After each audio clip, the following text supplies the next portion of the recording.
This hearing will come to order. Just for housekeeping, before I do my opening statement, we are going to have votes beginning at, I believe, somewhere between now and 2:45.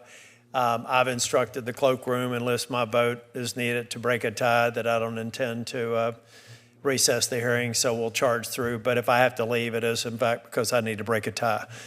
Don't anticipate that. And I know that you all put a lot of work into this preparation, and I want to show you the utmost respect of not having your testimony and these discussions to be interrupted.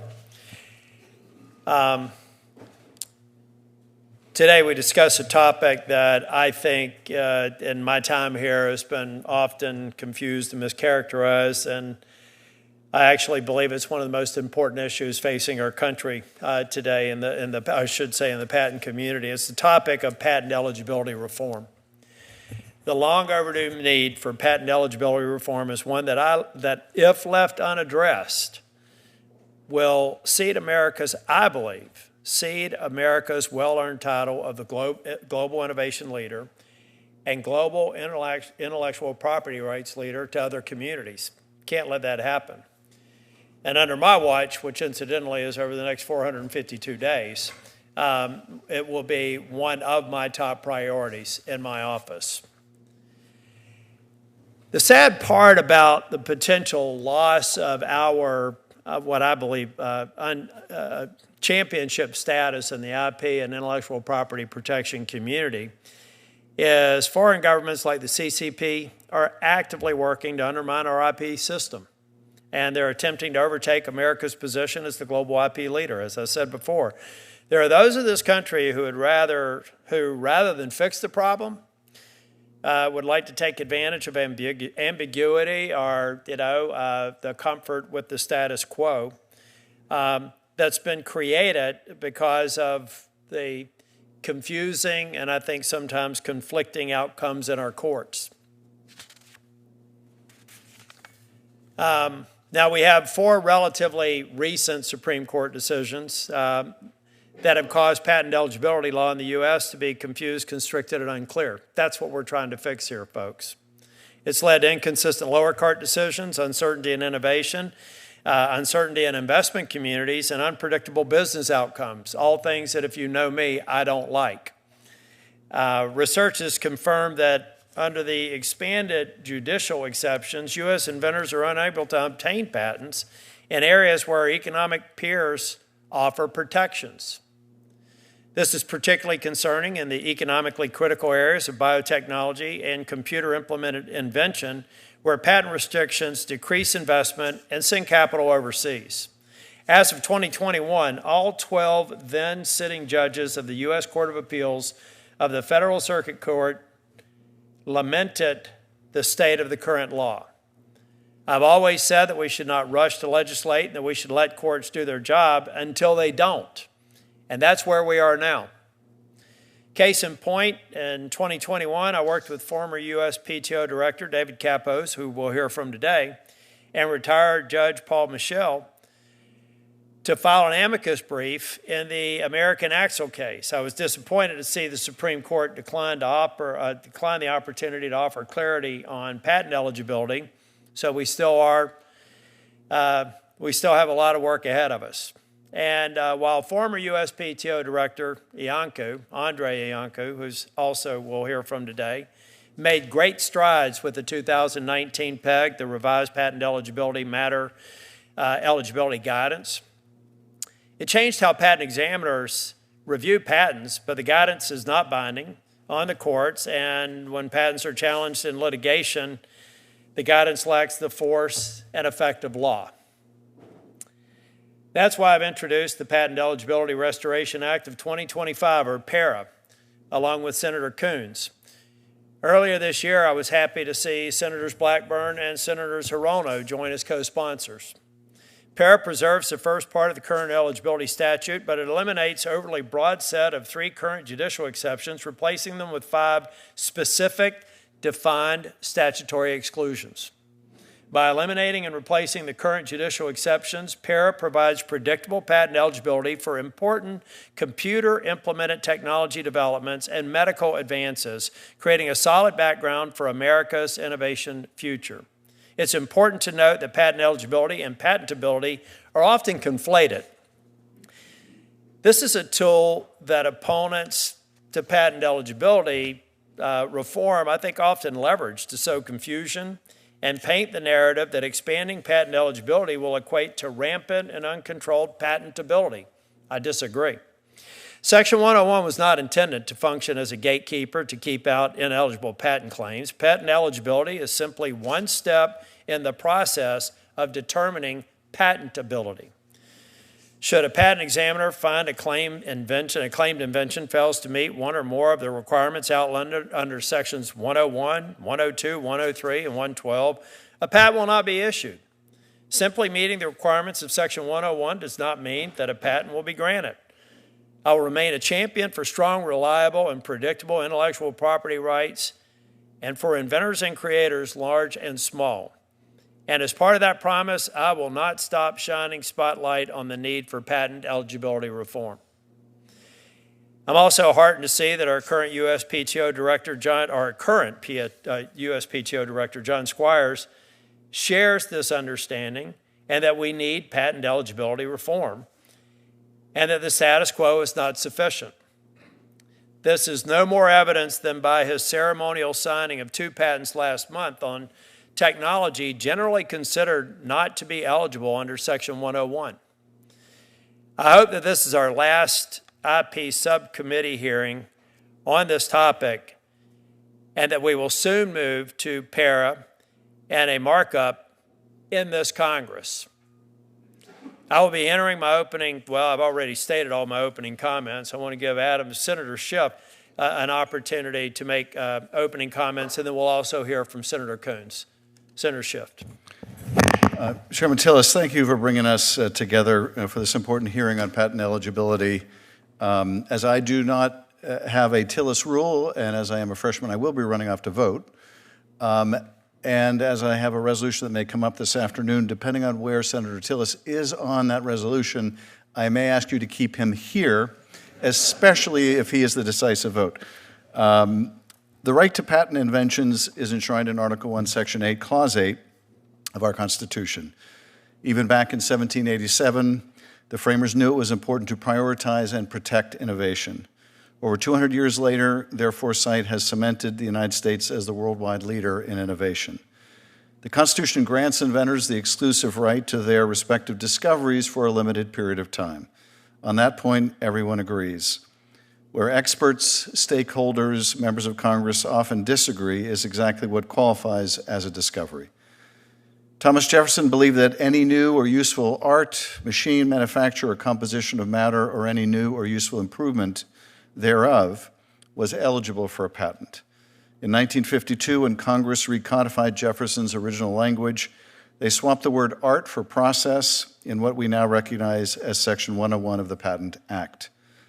In Diamond versus Chakrabarty, the Supreme Court recognized Congress's intention for anything under the sun that is made by man to be patentable.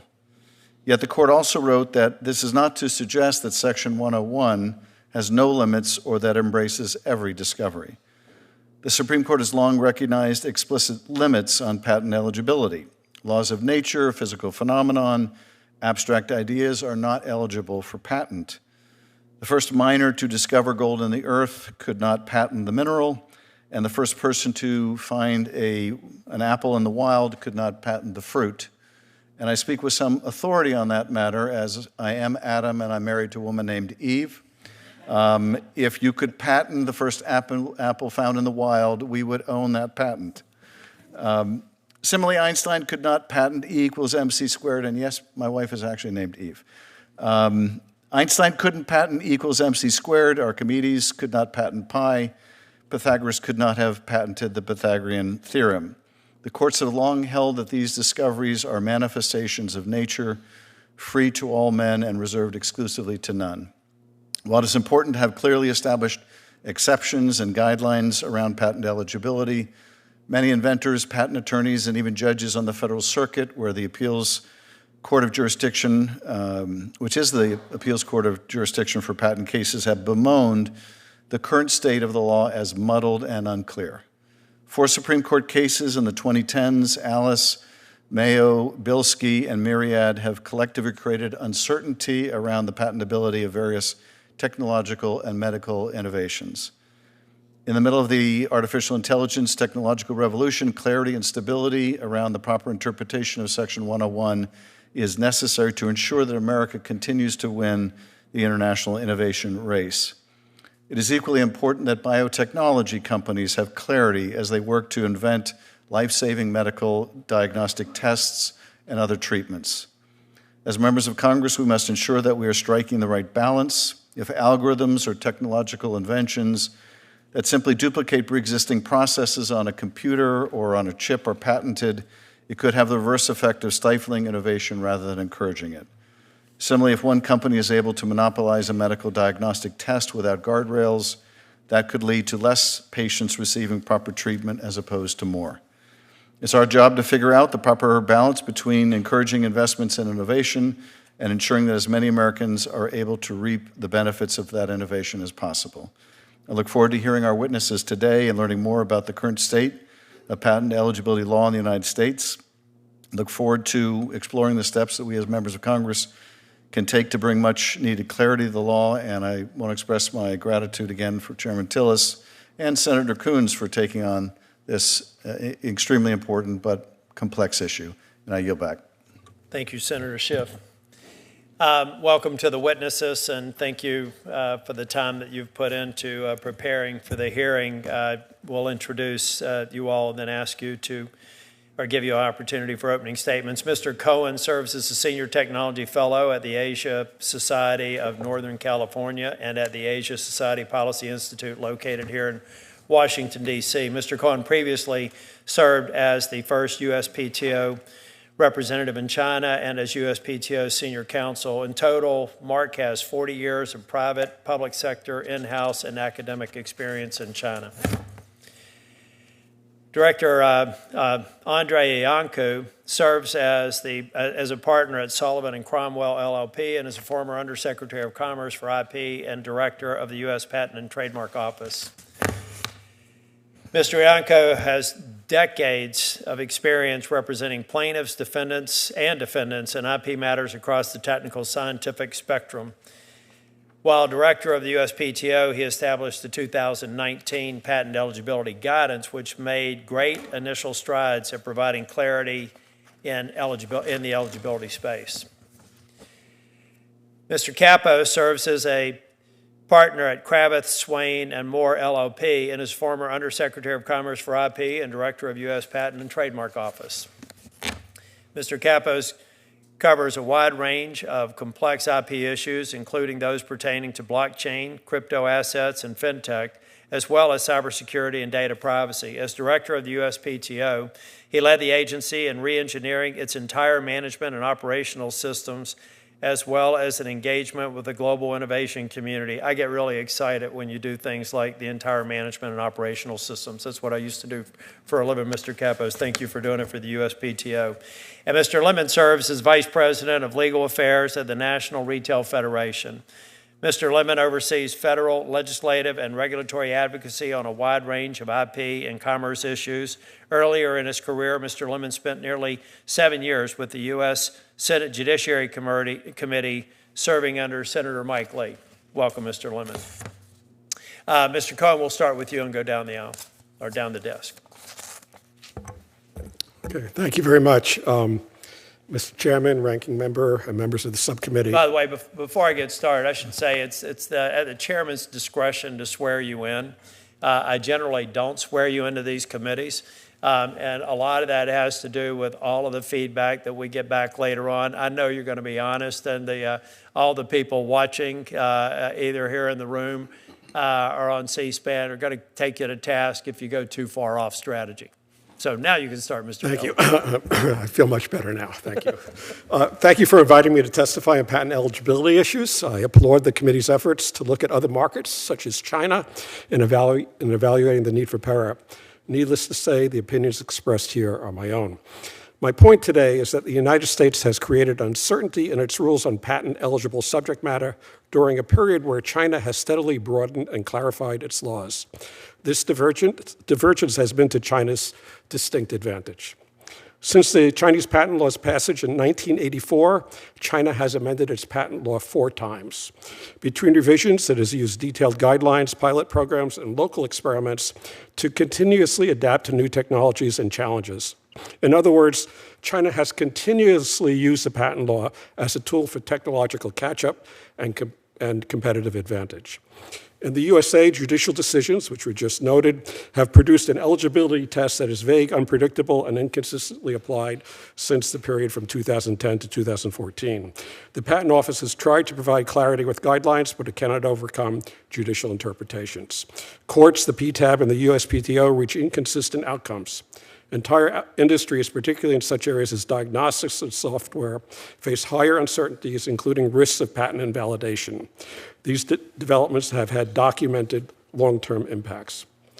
We have been living through a natural experiment for the past dozen years since the Supreme Court narrowed eligibility. During this same period, China has expanded eligibility in emerging technologies through bright-line technical solution tests, producing a surge in filings and investment, both domestic and foreign.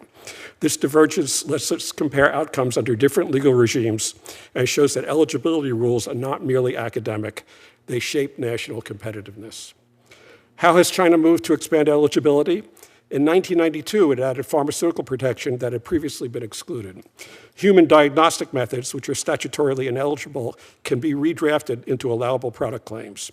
In 2019 and again in 2024, China updated its guidelines to broaden protection in software, AI, big data, and even stem cell research.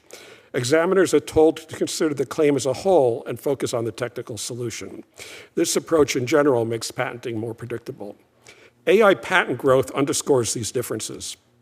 In China, AI patent filings grew from roughly 59,000 in 2019 to nearly 189,000 in 2024, more than tripling in 5 years. By comparison, US patent filings during the same period were essentially flat, between 31,000 and 35,000 annually. During this same time, CNIPA, that is Chinese Patent Office, has also twice revised its examination guidelines to make clear that computer-executed information processing methods remain patent eligible and to emphasize the requirement of a technical solution. In the United States, AI patents remain vulnerable to unpredictable abstract idea challenges under Alice, although despite their low number, they do tend to have a higher citation value on the US side. Diagnostics during COVID provide a further cautionary tale. Since the Supreme Court's decision in Mayo, the Federal Circuit has held that virtually every diagnostic method claimed to be ineligible. Empirical analysis has concluded that in the 4 years following Mayo, venture capital investment in diagnostic technologies in the US was nearly $9.3 billion lower than it would have been otherwise. As another example, although American innovators filed many COVID-related diagnostic applications, eligibility uncertainty discouraged commercialization and private investment. The United States thus entered the recent pandemic with stronger support for vaccines than for diagnostics. Another point concerns retroactivity. In the US, patents obtained in good faith can later be invalidated under new judicial standards. In China, by contrast, the law presumes against retroactivity, while permitting retroactivity in narrow cases to enhance rights. This stability also encourages longer-term investments in key aspects. My lesson is not that we should copy China. Rather, we need to recognize how our competitors use their patent systems strategically, including to benefit their own industries and encourage investment. If our rules remain unclear, there's also the risk that investment and jobs will migrate from the USA to China or to other markets. I join Andre Iancu in urging Congress also to provide active oversight of how eligibility standards are implemented, not limited only to patenting, but also to the full range of commercial and security consequences. PERA restores clear statutory baselines, preserves exclusions for laws of nature and mental processes, and removes unnecessary unpredictability. Importantly, PERA does not weaken other grounds of invalidity. Patents may still be found to be not new, non-useful, obvious, enabled, not enabled, et cetera. PERA ensures that eligibility is restored to its limited threshold role. By passing a carefully worded PERA and by exercising ongoing congressional oversight, this committee will send a strong message that the U.S. intends to maintain a reliable, competitive, and predictable patent system, one that attracts investment, supports commercialization, and strengthens Americans' leadership in the global innovation economy. Thank you, and I look forward to your questions. Thank you, Mr. Cohen. Mr. Ianco, before you get started, Senator Coons, would you like to make any comments before we move on with introductions? Thank you very much, Chair Tillis. Let me just simply say more broadly that finding bipartisan agreement on patent reform is a critical undertaking for this subcommittee, for the committee as a whole. I'm grateful to continue on this journey with Senator Tillis, with whom we held a hearing on this exact subject, I think with 45 witnesses. Now quite a few years ago. So thank you for your engagement, for your testimony today. Thank you to the chair and ranking of the subcommittee for your continued engagement, and let's work together to try and help clear the thicket of Section 101 jurisprudence. Thank you, Senator Coons. Director Iancu. Thank you, Chairman Tillis, Ranking Member Schiff, and members of the subcommittee. Thank you for another opportunity to discuss PERA and the urgent need to bring clarity to Section 101 of the Patent Code.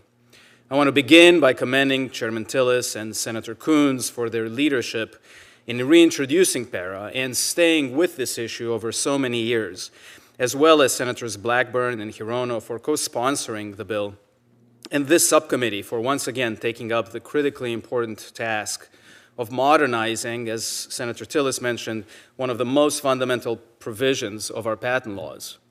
After more than a decade of confusion and inconsistent court rulings, only Congress can resolve the uncertainty that threatens investment, innovation, and America's competitive edge.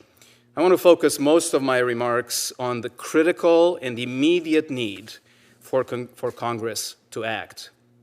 The categories of patentable subject matter outlined in Section 101, any new and useful process, machine, manufacture, or composition of matter, were first listed in the Patent Act of 1793, as Senator Schiff mentioned, when Jefferson and Madison were writing law, and have remained largely unchanged for more than 230 years. Yet, the technologies that power today's economy were unimaginable back then. As a result, courts and agencies have struggled to map 18th century text onto 21st century innovation, resulting in a confusing, contradicting, and ultimately innovation-destroying patchwork of decisions and exclusions that Congress never enacted. Article 1, Section 8, Clause 8 of the Constitution grants Congress the power to promote the progress of science and useful arts by securing for limited times to authors and inventors the exclusive right to their respective writings and discoveries.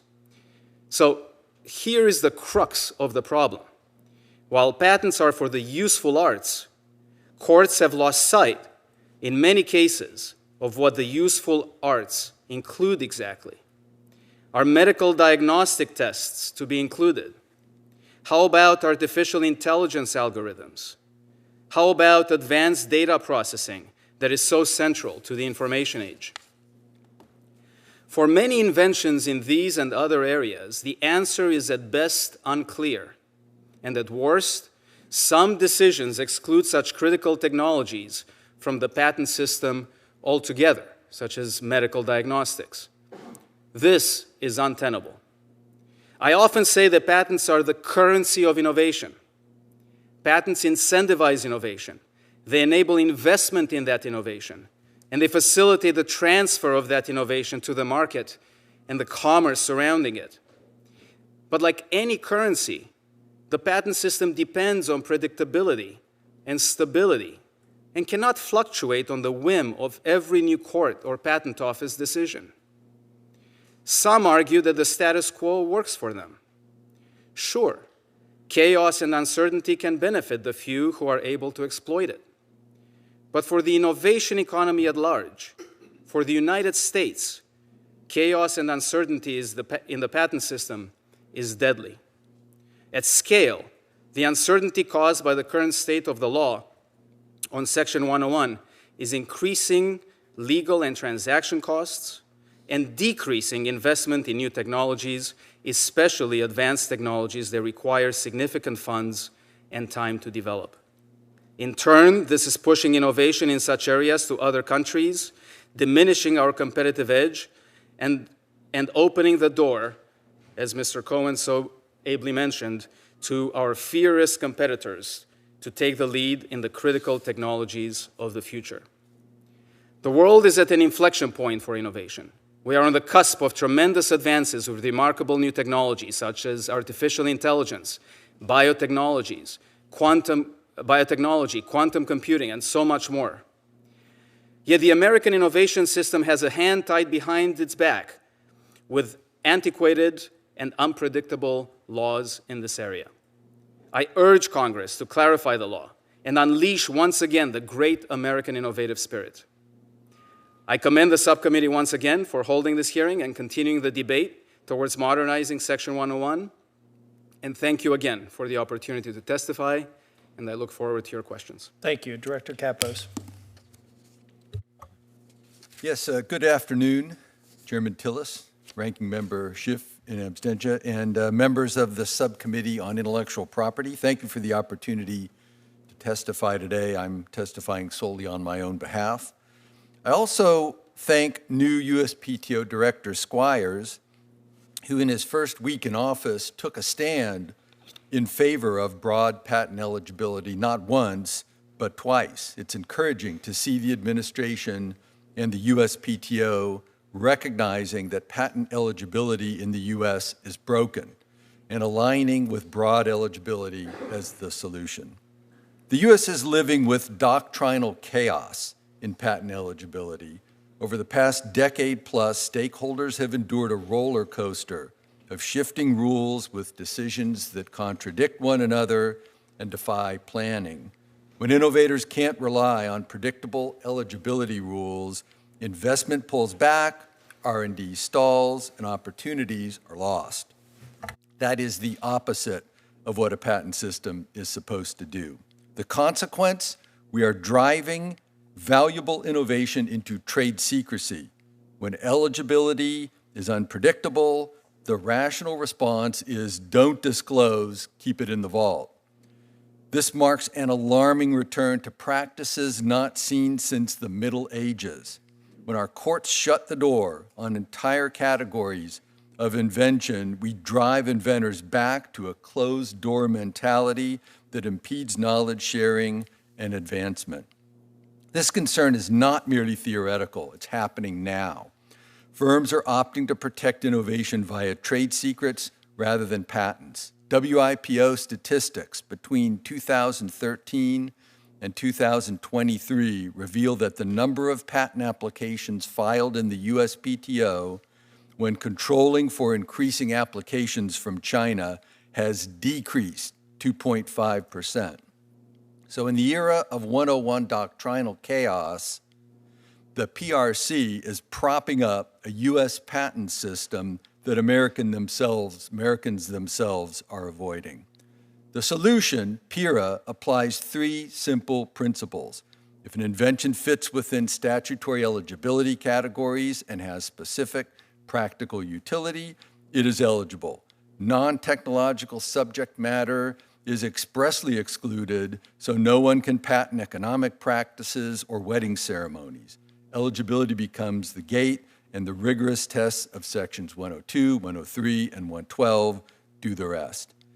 To be clear, restoring broad eligibility is not about allowing patents on ideas or bad patents or stifling basic research. It's about restoring coherence so that like inventions are treated alike, investors can underwrite risk, examiners can reach principled results when reviewing patent applications, and courts can adjudicate on stable footing. Under reformed Section 101, every invention must still meet the stringent tests of novelty, non-obviousness, and full disclosure. Weak or overbroad patents would still be rejected, but for the right reasons, not through an unpredictable, distorted Section 101. A reformed Section 101 would also enable the USPTO to provide its examiners with stable, well-grounded examination guidance, which has proven impossible under the current framework. In the absence of clear law, the USPTO has resorted to shifting guidance, lacking lasting clarity, causing patents issued under one set of guidelines to become invalid under the next. With clear statutory foundation, the USPTO can provide consistent and legally compliant guidance for innovators and patent examiners. Now, I appreciate concerns about unintended consequences, such as frivolous patents or litigation abuse, but Congress fixed those problems with the AIA, and recent data shows that the USPTO is doing a good job preventing the issuance of weak patents. The greater risk lies in inaction. If we do nothing, we continue under a regime that virtually no one thinks is working. Even those who benefit from the current doctrinal chaos cannot defend it as clear and practicable. I'll end with a simple truth. Innovation that is never realized because our system failed to encourage it is an incalculable loss. We cannot afford such losses. PERA will prevent them and strengthen our innovation economy. Mr. Chairman, thank you again for the opportunity to share my thoughts. Thank you. Mr. Lemon. Chairman Tillis, Ranking Member Schiff, and members of the subcommittee, thank you for the opportunity to testify today. I'm here on behalf of the National Retail Federation and as co-chair of United for Patent Reform, which represents Main Street and other businesses of every kind: retailers, restaurants, banks, realtors, hotels, autos, and service providers that together employ more than 90 million Americans, 2/3 of the private workforce. Retailers have benefited enormously from innovation, and we value a strong patent system. Retailers routinely license and pay for valid patents. What we cannot sustain is a return to vague, abstract patents that create no new technology and serve only as the basis for litigation. With many bills, we have to speculate what the world would look like if the bill were to pass. In this case, we know what the world would look like because we've already seen it. Before the Supreme Court's Alice decision, patent trolls targeted retailers for ordinary, everyday practices. Companies were sued for having online shopping carts, emailing receipts, or putting maps on websites. None of these were real inventions. They were simply the routine ways of doing business adapted to new technology. Yet the cost of defending even one of these cases could be millions of dollars. And for many small and mid-sized retailers, that meant settling claims just to survive. This problem follows a familiar cycle. Each time a new technology emerges, opportunists rush to repackage ordinary practices as if they were inventions. First came the computer wave, where routine tasks were suddenly claimed as novel because they were, quote, done on a computer. Then came the internet wave, where those same practices were said to be inventive simply because they were, quote, done on the internet. The same thing happened with smartphones. Now we are seeing the beginnings of a fourth wave, patents that claim routine business functions that are, quote, done with AI. None of these waves created new technology. They created lawsuits. The Alice decision restored balance, allowing courts to throw out weak patents early and stopping years of wasteful litigation. The result was that retailers could adopt new technologies with confidence. Trolls brought fewer cases, and hundreds of bad patents were invalidated. Most importantly, real innovation did not suffer. Investments in e-commerce, apps, and digital tools has only grown since Alice. PERA would undo that progress. It would reverse Alice and 170 years of settled case law, bringing back the very patents that created chaos in the first place. Proponents of PERA argue that Alice created uncertainty, but the evidence shows otherwise. In reality, it is PERA that would create uncertainty by sweeping away decades of settled law. The impact would be felt across Main Street and ultimately by consumers. Before Alice, even a small business using an off-the-shelf reservation system or a simple online portal could be threatened with a patent lawsuit. After Alice, many of those cases disappeared. If PERA is enacted, they will return. And every dollar businesses spend fighting frivolous lawsuits is a dollar they cannot put toward lowering prices, hiring staff, or improving service. For consumers, PERA would act like a hidden tax, raising costs at a time when American families can least afford it. To be clear, Main Street still has a patent troll problem. More than half of all patent litigation this last year was from patent trolls. And with the recent weakening of the PTAB at the PTO and an increase in anonymous third-party litigation funding, that problem has been getting worse. Allow me to give you a recent example of the patents that caused problems for Main Street that Alice addressed. An LLC called Cascades Branding has a patent filed in 2007 that claims the following. A company logo appears on a device, the user taps the logo, the device identifies the user's location, and then it shows nearby stores for that brand on a map. For nearly 14 years, more than 30 Main Street businesses were sued for infringing this patent, including Lowe's, Chipotle, Target, Hallmark Cards, GameStop, Capital One, Best Buy, Marriott, and Aldi. Only recently did the Federal Circuit finally strike it down under Alice. That decision protected retailers and consumers from many more years of wasteful litigation. If PERA passes, patents like this one will come roaring back. On behalf of retailers, auto manufacturers, bankers, home builders, hotels, realtors, restaurants, startups, tech, and telecom, I urge the subcommittee to preserve the balance and fairness that Alice established and to reconsider moving legislation that would take us backward.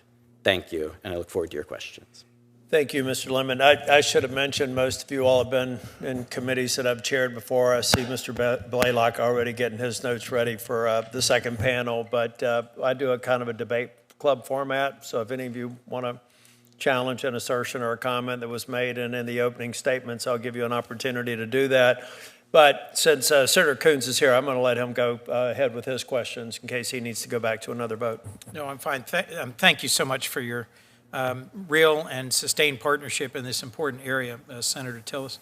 Mr. Lemon just asserted that Alice did not create chaos. In fact, Alice produced certainty, protection from widespread lawsuits based on a weaker, improvidently granted patents, and predicted that if PERA were to be adopted, a whole new wave of patents would be improvidently granted, sort of AI applied to any typical business practice, and we would return to a period of widespread poor quality patents. As former PTO directors, Mr. Kapos, Mr. Yanko, any response, any comment? Is that how you view Alice? And is that why you think PERA would be valuable or invaluable? I'd just be interested in engaging with the argument he just made. Yes, well, thank you for the question, Senator Coons. So a couple of... If I may interrupt, Senator Coons, I am a tie-breaking vote on a committee matter, not on the floor, so I've got to go break a tie, and I will be back. Fabulous. If Senator Coons hasn't completely exhausted y'all by the time I've gotten back, then we'll stand in recess until I return. That's okay. Got it. I'll exhaust them. Thank you. Thank you for the question, Senator Coons. So, a couple of comments. First, none of us wants low-quality patents or inappropriate, untoward assertions of low-quality patents against retailers or anyone else. So we're all aligned around patent quality. PERA would expressly exclude do-it-on-a-computer patent claims or do-it-on-AI patent claims.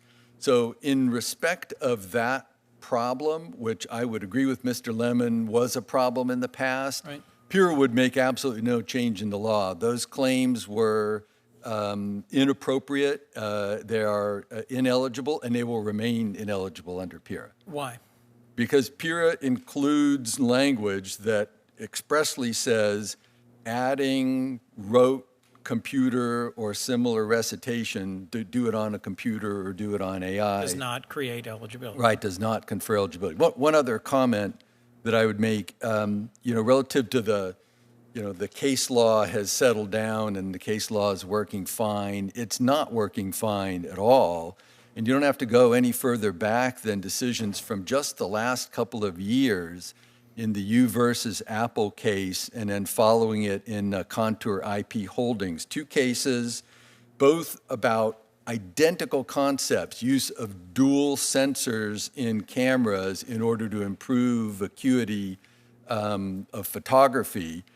The first one, U versus Apple, goes to one panel of the Federal Circuit that finds the claims to be abstract and ineligible. The second one, Contour Holdings, goes to a different panel of the Federal Circuit. Identical technology, right? It's indistinguishable. That second different panel finds the claims to be technological and perfectly eligible. So the law isn't settling down. It continues to be hopelessly confused. In fact, if I understand correctly, a majority of the Federal Circuit has asked Congress to step in and clarify the jurisprudence in this area. That's correct. In fact, every single judge on the Federal Circuit, all 12 of them as of 2021, if I remember right, decried and essentially begged Congress and or the Supreme Court to come in and clarify the law. Pretty striking. Director Iancu. Yes, look, I agree with what Director Kapos just mentioned. Let me just emphasize a particular point in response to Mr. Lemon's testimony. Mr. Lemon is primarily concerned with what he called vague patents that protect no new innovation. And certainly I agree that we don't want vague patents. We don't want patents that are not on new innovation and the like. No debate there, dispute there at all. We certainly don't want frivolous lawsuits on such, on patents that shouldn't have been granted and so on. But those are different questions from eligibility. It's a very important fundamental point to understand the distinction between eligibility and patentability.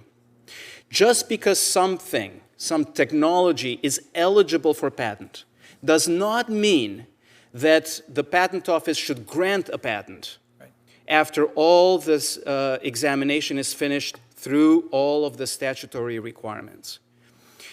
If we see an application with vague claims, those should be rejected under Section 112 that specifically require claims to be claimed with particularity.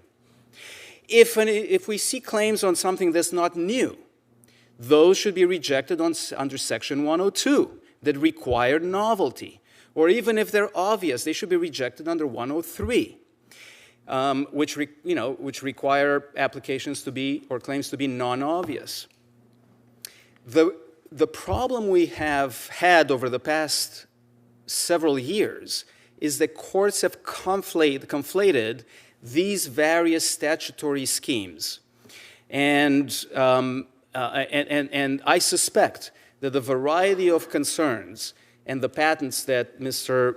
Lemon addresses as concerning to his members, if there's a problem with them, that could be addressed under the other sections of the law. As I believe you explained to me many years ago, Director Iancu, 101 was meant to be a very coarse filter, and then each of those successive provisions of the Patent Act to be finer filters that say obviousness or particularity. And the current jurisprudence has conflated those and has reached back to 101 to invalidate patents that could or should have been invalidated under other tests. That's correct. And because of this confusion, because we're applying concepts such as newness to Section 101 for eligibility, or concepts of vagueness, which should be Section 102, we were applying those to Section 101. We've lost track as a result of the real tests that have to be applied under the proper statutory framework. Look, examiners at the PTO and courts know how to do a novelty analysis under 102 or an obviousness analysis under 103. They know how to do a vagueness analysis under 112. Those, over many years, decades of precedent, that type of analysis is well established.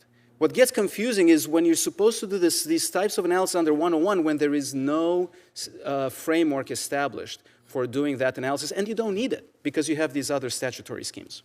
Thank you. Mr. Cohen, my sense is that you testified about how innovation isn't possible without strong patent protection and how uncertainty in the law of patent eligibility threatens innovation in a way that actually creates a national security threat. Help me understand, I missed your opening statement, I apologize, what you see as the national security threat and why that particularly is focused on or heightened by the lack of clarity on patent eligibility jurisprudence? Yeah, well, these days people more and more are conflating trade issues or IP issues and national security issues, and sometimes a little bit too generously, but I think in this area there are genuine national security concerns. When we're talking about emerging technologies, there's a significant overlap with technologies where there are patent eligibility issues. And in recent years, we've see a great more of civil-military fusion, that is civil technologies that can be rapidly adopted to military applications. Drones, for example, that you can go play with them in a park, or they can be a tool for warfare. So the ability to obtain patents in technologies where it's fruitful to disclose, but it provides a leg up for the innovator, perhaps also to innovate in the security context as well, is critical to develop the revenue stream to support that kind of R&D activity.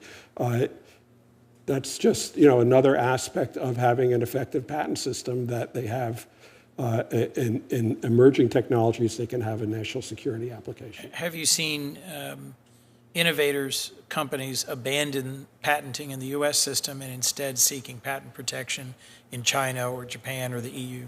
Well, Adam Mossoff's article is probably the leading article on this. He's identified, I think, about 1,300 or so patents that were granted in the EU and or China that were denied in the U.S. on eligibility issues. And there is also other anecdotal information on specific patents. Whether we've seen migration of investment from the U.S. to China or migration of talent is a little bit harder because there really isn't that much research, frankly, on this topic.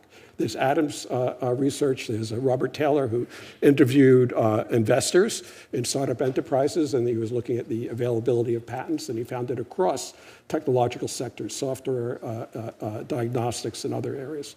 And there's also other survey data that's been out there on this topic. Mr. Iancu, Mr. Kapos, you served as PTO directors in different administrations of the two parties, yet you seem to have reached the same conclusion, certainly with regards to supporting PERA. Should that surprise me at all? Can you explain how you came to the same conclusions, perhaps by different routes? Well, one of the beautiful things about patent law, Senator Coons, is that it's nonpartisan or bipartisan. It's one of the last, probably one of the last areas. Maybe the only area. Maybe it's the only area.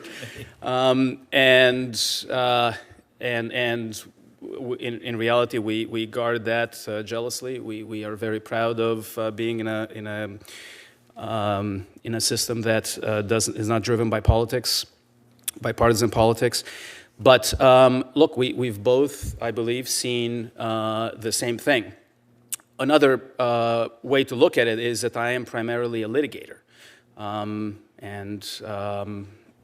from a litigation perspective, I can see the problems that the unpredictability causes the parties. It causes unpredictability for both parties, for the patent owner and the accused infringer. When lawyers have a difficult time telling their clients with reasonable certainty what the outcome is more likely than not to be, that increases the likelihood of litigation. It lengthens the likely span of a particular lawsuit, makes it more difficult to reach a settlement or a resolution.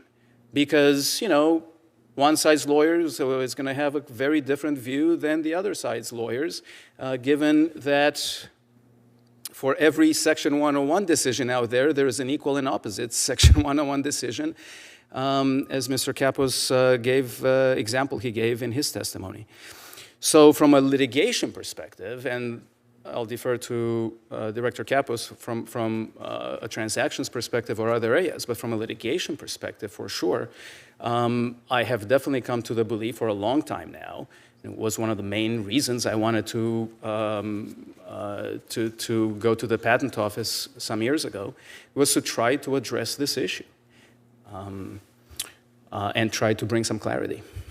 Mr. Kapos, in the transaction perspective, is it your sense that this has driven down investment in several different frontier technology areas in the United States, the lack of certainty, the litigation risk, the inability to say, yes, if we invest more in this field, we'll be able to get a patent and we'll be able to defend it, and thus we'll be able to achieve a certain market progress.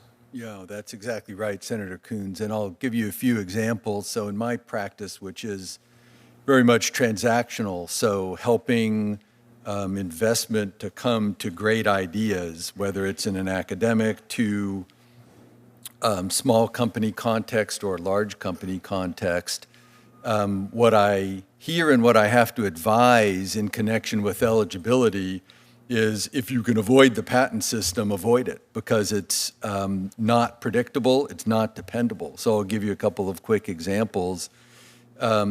Wealthy investors from North Carolina seeking advice on investing in a great company making retrofitting automobiles with crash avoidance systems based on patents.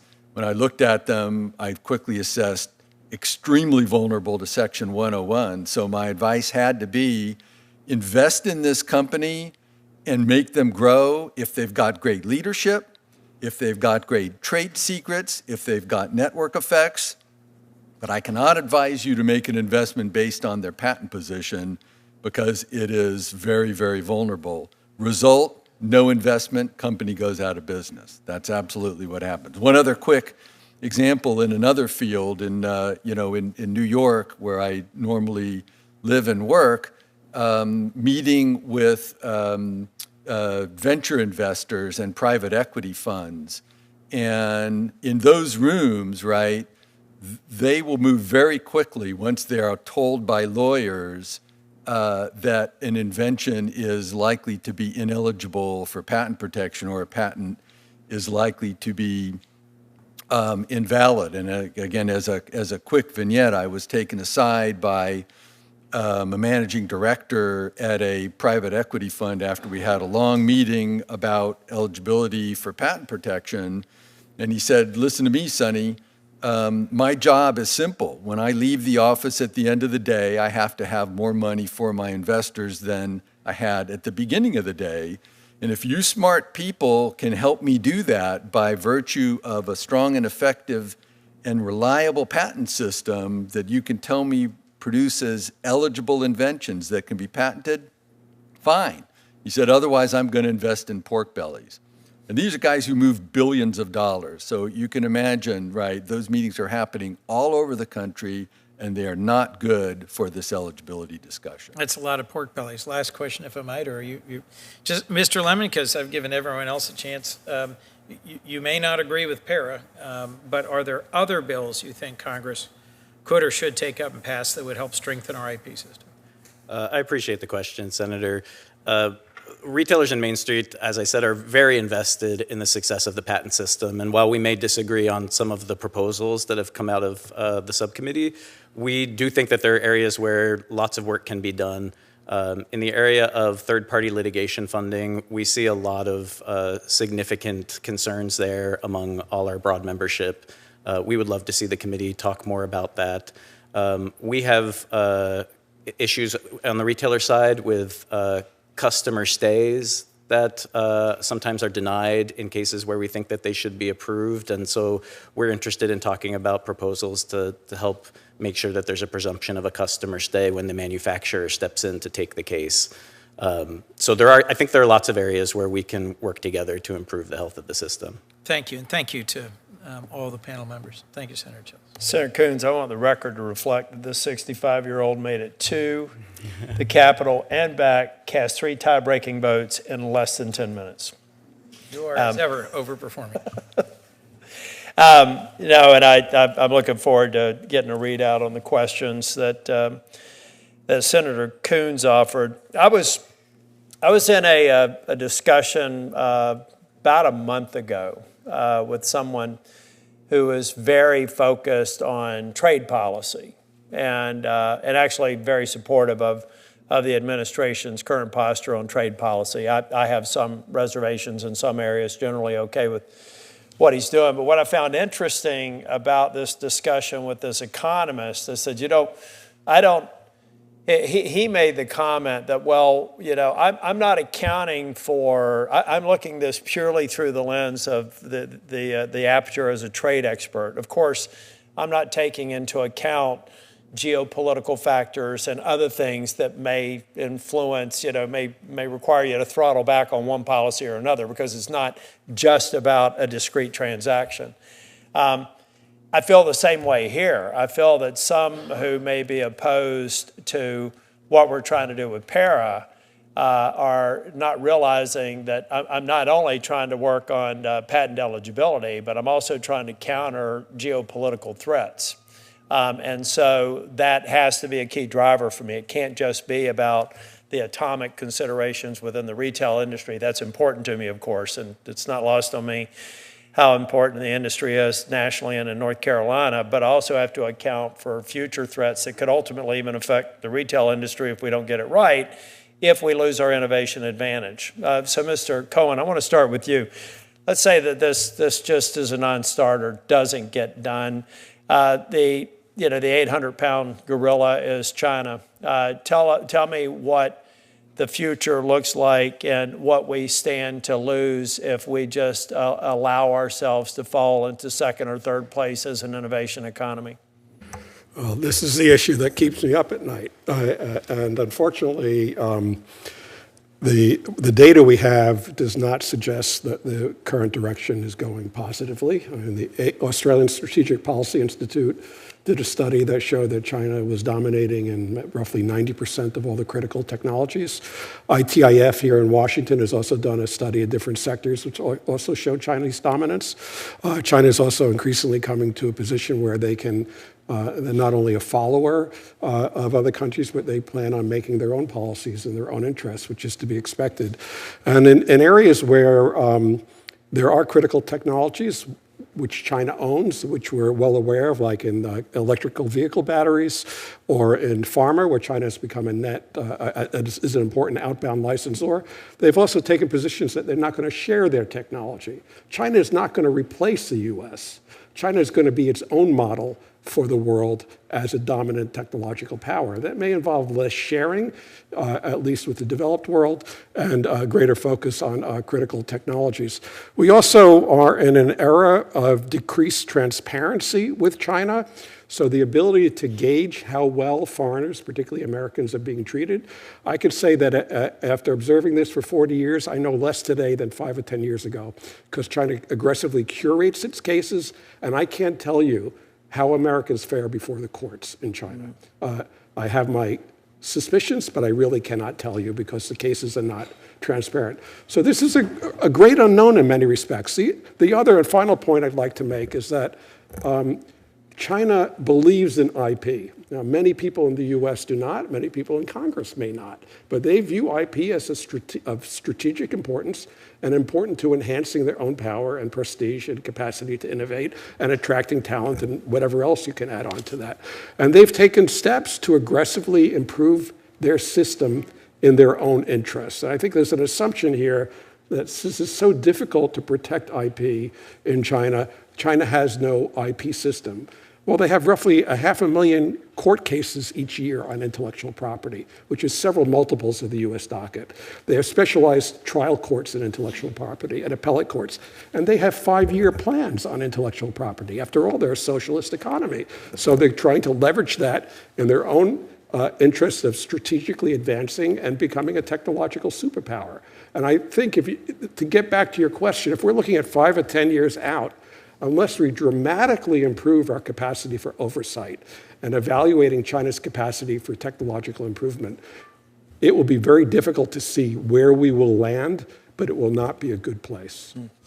I'm going to turn to Senator Schiff. I am going to ask some other questions. Senator Schiff, I actually had to leave, go break 3 ties, and come back. So, I'm going to be here for the duration, but I'll go ahead and let you ask questions, and I'll ask afterwards. All right, thank you, Chairman. In 2024, USPTO issued guidance on patent eligibility to help examiners and stakeholders evaluate whether AI-related inventions are eligible. Late last month, Director John Squires issued an opinion signaling even stronger support for AI-related inventions, clearing the Section 101 threshold. Mr. Kapos, let me start with you. I'd be interested in your thoughts on what AI-related inventions you believe should be eligible for a patent, what AI-related inventions you think should not be eligible. Is there a risk that allowing every AI-related invention to be patented could stifle innovation, and how do we ensure that the Patent Office strikes the right balance? Well, thank you, Senator Schiff, for the question. So first of all, I would tell you that I applaud the recent changes made to the USPTO's eligibility guidelines by Director Squires and I think also Deputy Director Coke Morgan Stewart before Director Squires got into his job. I think that they lend additional clarity and expansiveness to eligibility for AI-related inventions. I would echo some of the examples that you gave earlier, Senator Schiff, in terms of where the limit should be. Mathematical algorithms, mathematical formulas equals MC squared, pi, things like that, not eligible. They never were. They wouldn't be under PERA. They shouldn't be, even if implemented or somehow related to AI. But practical applications of them, use in advancing computer technology, broadly stated, absolutely should be eligible. And the much more suited tests of sections 102, novelty, 103, obviousness, and 112, written description, are the tests that always did and should be returned to their role of doing the heavy lifting to determine what gets patented and what doesn't. Well, thank you. Let me turn, if I can, to the diagnostic test issue. Ms. Cohen, you made a compelling argument regarding the lack of patentability and therefore the lack of investment. I'd be curious whether any of you want to share a counter-argument. What is the case to be made for the lack of patentability? Is this just the courts getting it wrong? Is there a different balance that should be struck? What are the trade-offs here?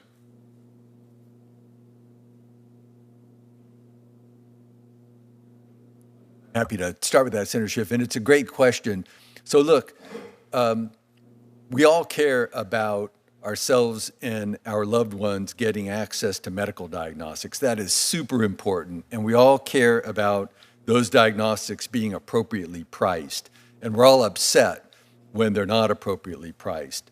So I think, broad agreement that pricing in diagnostics needs to be reasonable and fair. But pricing is a very different issue from patent eligibility.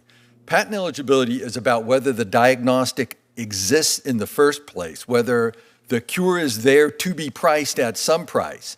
Once the cure is there, once the patent system has done its job and broad eligibility has incented research and development and moving that through the FDA clinical approval process to make a diagnostic or drug available, fine, we should have very tough discussions about pricing, but we need to put them in totally different categories because the diagnostic that doesn't exist because the incentives weren't there might as well be priced at infinity. Anyone have a different view? No, but I don't. I suspect on the next panel you'll find at least one witness who does. But Senator, one point I want to add to what Director Kapos just said is the bottom line is currently de facto under the court rulings, various court rulings, there are no patents on diagnostic techniques in the United States. And one has to ask, who made that decision? If the United States decides not to protect by patent such a huge area of, an important area of technology, it seems to me that that needs to be subject to debate in this body and decision in a democratic way in this body. That is why, in my view, it is so important for Congress to return to legislating here, where it hasn't done any since 1793, to address issues just like this. My personal view, and all my testimony today is just my own personal capacity, is that diagnostics are critically important technology, and we want to incentivize innovation in that area, an investment in that area, to bring more and more such new techniques that cure patients, treat patients, and overall increase improve the human condition. That's my view. And for that, you need to have patent eligibility in that space. And again, that doesn't mean that you're going to grant patents to all of those applications. You still have to make sure that the invention is new, non-obvious, precise enough, and so on. But at least from an eligibility point of view, I don't think Congress has ever said that the United States should exclude that area of technology. Thank you, Chairman. Director Ianco, you covered one matter in answer to Senator Schiff's question about why we should be legislating. I think some PERA relies on language that some have suggested is undefined or that should, I guess, left to others. I think there are two terms that I want you to specifically talk about, and that's the term substantially and practically. Why are those problematic? Well, why should it be argued that they're problematic? Substantially and practically that appear in the bill you're asking about, right? Yeah. Well, so the question, so the concern folks express is that those are vague terms that will be subject to litigation, and they're new terms in PERA, and would have to be eventually decided by a court as to what they mean. If folks don't like those terms, then they should propose something else. Those terms appear in the bill with respect to business methods. You know, it says that the process that is substantially economic, financial, business, social, cultural, etc., should not be eligible. That is in section B1B of the bill.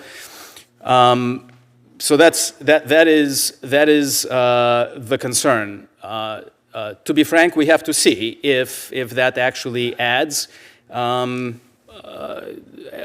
the uncertainty that folks are so concerned about, and if it does, I'm sure the courts would resolve it fairly quickly. What I would say is that the main approach of PERA, and I believe the correct approach, is to identify categories which on their own, or as the bill says, as such, are not covered by the Patent Act, are therefore not in the useful arts. And Senator Schiff mentioned a few of them in his opening remarks, such as pure mathematical formulas, as such, pure laws of nature, gravity, apple falls from the tree and hits Newton in the head by itself. You just can't get a patent on gravity as such. Same thing with pure financial transactions. But as soon as they are incorporated into a practical application that is technological, then that should become eligible. That's what we tried to say in 2019 with the patent eligibility guidelines. That is what PERA does as well. So whether or not we have the term substantially in there does not affect that particular issue. As long as we clearly define what pure categories on their own, as such, are out, and how they would come back in, under what combinations, to become practical, then I think the bill adds much clarity. Thank you. Director Kapos? Senator Tillis, You're going to add to that? I was going to ask you a question, too, if you'd like to add to that first. Well, yeah, just in the spirit of the debate club. So just to... Yeah, and Mr. Lemon, you'll probably want to pay attention to the question I'm going to have for Mr. Kapos. Just to add, so in a patent system that accommodates all manner of technology, there are some things that are going to be matters of degree, right, not matters of kind. And the words substantially and practically accommodate that. They put in the hands of fact finders and adjudicators of law, judges, some amount of discretion to be able to exercise judgment. That's what those words are about. There's no way to have a patent system and a set of laws around a patent system that accommodates and leads to fair results across all of the issues that come up without having some requirement for judgment on degrees, right? So something is substantially in the business domain, yes, that is going to require some amount of judgment by judges at points, and practically about a business method or not is going to require some judgment to be applied by judges. But the other extreme, or there's two other extremes, one which is randomness that we're living with now, right, which we're all here because that's not very helpful. And the other one is rigid rules that result in bad decisions as often as they result in good decisions, and that's not a very fine alternative either. So we've always, to be practical and to be reasonable in our patent system, included some words like obviousness, right, that we live with in Section 103, that require some interpretation. I don't think of that as a problem with the patent system. I think of it as a strength of our patent system. I want to add, as somebody who works on the corporate side of patent issues, and you see multiple sides of the retail industry, I'm sure, can you help the subcommittee put the retail industry patent issues in a larger framework? And then, Mr. Lemon, you can raise your card. Yeah, sure. Happy to try to do that. So look, first of all, Chairman Tillis, I would say I'm a big fan, like probably most others in this room, of the retail industry. When I was leading the patent office, I took many steps in order to help the retail industry, including in our implementation of the America Invents Act. And it's a great industry. We all want retailers to succeed. The issue and the perspective in my mind, and I believe that Mr. Lemon before mentioned some of the priorities of the NRF. I took a look at them also. As an example, the NRF's website lists top priorities, including tax provisions, trade strategy, tariffs, swipe fees, and organized retail crime. It doesn't mention nuisance patent litigation as a top priority. It doesn't even mention anything about patents as a top priority. In fact, it doesn't mention patent litigation at all as any priority. So I'm sure there are some nuisance suits, but they're not mentioned as a priority at any level. So looking at that, I took a look then at the SEC filings, the 10Ks, of the top 20 and the bottom 10% of the retail industry. And the 10Ks, of course, are public documents that require all material issues to be disclosed. There are dozens of them that are in these 10Ks. I couldn't find any of them, any of these companies that list nuisance patent litigation as a material risk factor. Slip and fall incidents, all these other ones that are mentioned here, retail fraud, et cetera, are mentioned. Nothing about nuisance patent litigation. In fact, only a very few of them mention patent disputes at all, some of them on the offensive side, companies that are trying to assert their patents. So I come away from that feeling like objectively, if you put this all in perspective, right, the retail companies themselves, the large ones and the small ones, are not listing nuisance patent litigation or any patent litigation as a major threat or a material issue for their business. So sure, we all would like to see less nuisance litigation of all kinds, slip and fall suits, employment suits, et cetera. But it just does not show up on an objective basis, just looking at the 10Ks and the statements made in websites as a material issue. Mr. Lemon, I'm happy to have you respond, but I also want to make sure that you know that I have been pushing on third-party litigation funding, and at a minimum, I mean, this has become an industry that's highly disruptive. Sovereign wealth funds are investing in the U.S., and $2 billion, I don't know if you follow Camp Lejeune Toxics alone, $2 billion in third-party litigation funding. All I'm asking for is that they win, they at least pay ordinary income like the victims have to.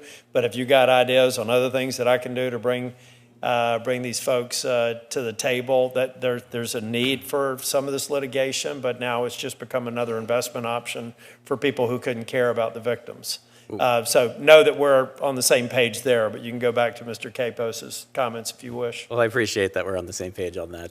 I think retailers do care about patent issues. I mean, that's why I'm here. I'm here at the behest of my members. So retailers many are large, complicated organizations that have lots of issues that they care about. And patents is one of them. I think part of what the breakdown is in where we're coming at this issue, we all agree, and I was happy to hear the other witnesses while you were both absent, they recognize that they don't want low-quality nuisance patents either. So that the goal is not to increase low-quality nuisance patents or nuisance lawsuits. From the retailer perspective, on the practical impact side, we look at the language of the bill, and I will tell you that I have not spoken to a single company in any of the sectors represented by UFPR, which is the majority of the U.S. economy, that agrees with the interpretation that this will keep business method patents out. We expect the language of the bill to allow business method patents back in, and these are the exact ones that we get sued on. Now, the bill does provide specific exclusion for rote language, but what happens when you craft it in a way that doesn't use rote language and instead just applies technical jargon around the process they're describing, the non-inventive process, and they put technical language around it? That's what Alice said. You cannot put technical jargon around an abstract idea and make it patentable, patent eligible. Now, there's been a lot of discussion today also about the other sections of the Patent Act, saying that they will do the heavy lifting to prevent things from becoming patentable just because they're ineligible. What I'm saying is that wasn't the case before American Invents Act and Alice. Those sections were not doing the heavy lifting necessary to keep business method patents out. So our members were being sued on an innumerable number of these patents. And the other sections of the Patent Act did not do the work to keep them from getting patentable. So however you want to look at the entire act as needing some sort of reforming just this piece and hoping that the other sections somehow magically start to work better than they've worked in the past is not, on the practical side, going to be a good look for the most of the economy of the US. And the last piece that I'll say, thank you for giving me the time, is on the competing with China piece. From our perspective, PERA will not move us forward to competing with China the way that we're hoping. Because, one, when we relax standards for eligibility, which is what this bill would do, we are relaxing those standards for Chinese companies too. They participate. In fact, most of the patents granted by the Patent Office are to foreign entities. So we will be handing the keys to foreign Chinese companies to get lower quality patents that they can come and sue our members.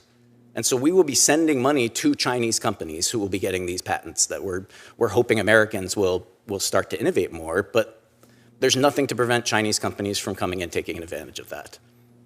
Mr. Cohen, do you have any comments since China was invoked? Yeah, China's invoked, and I always wake up.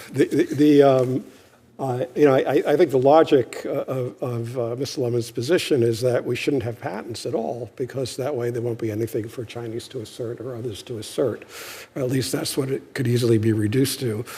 We have to provide incentives for innovation in order to compete not only with China, but with other countries throughout the world.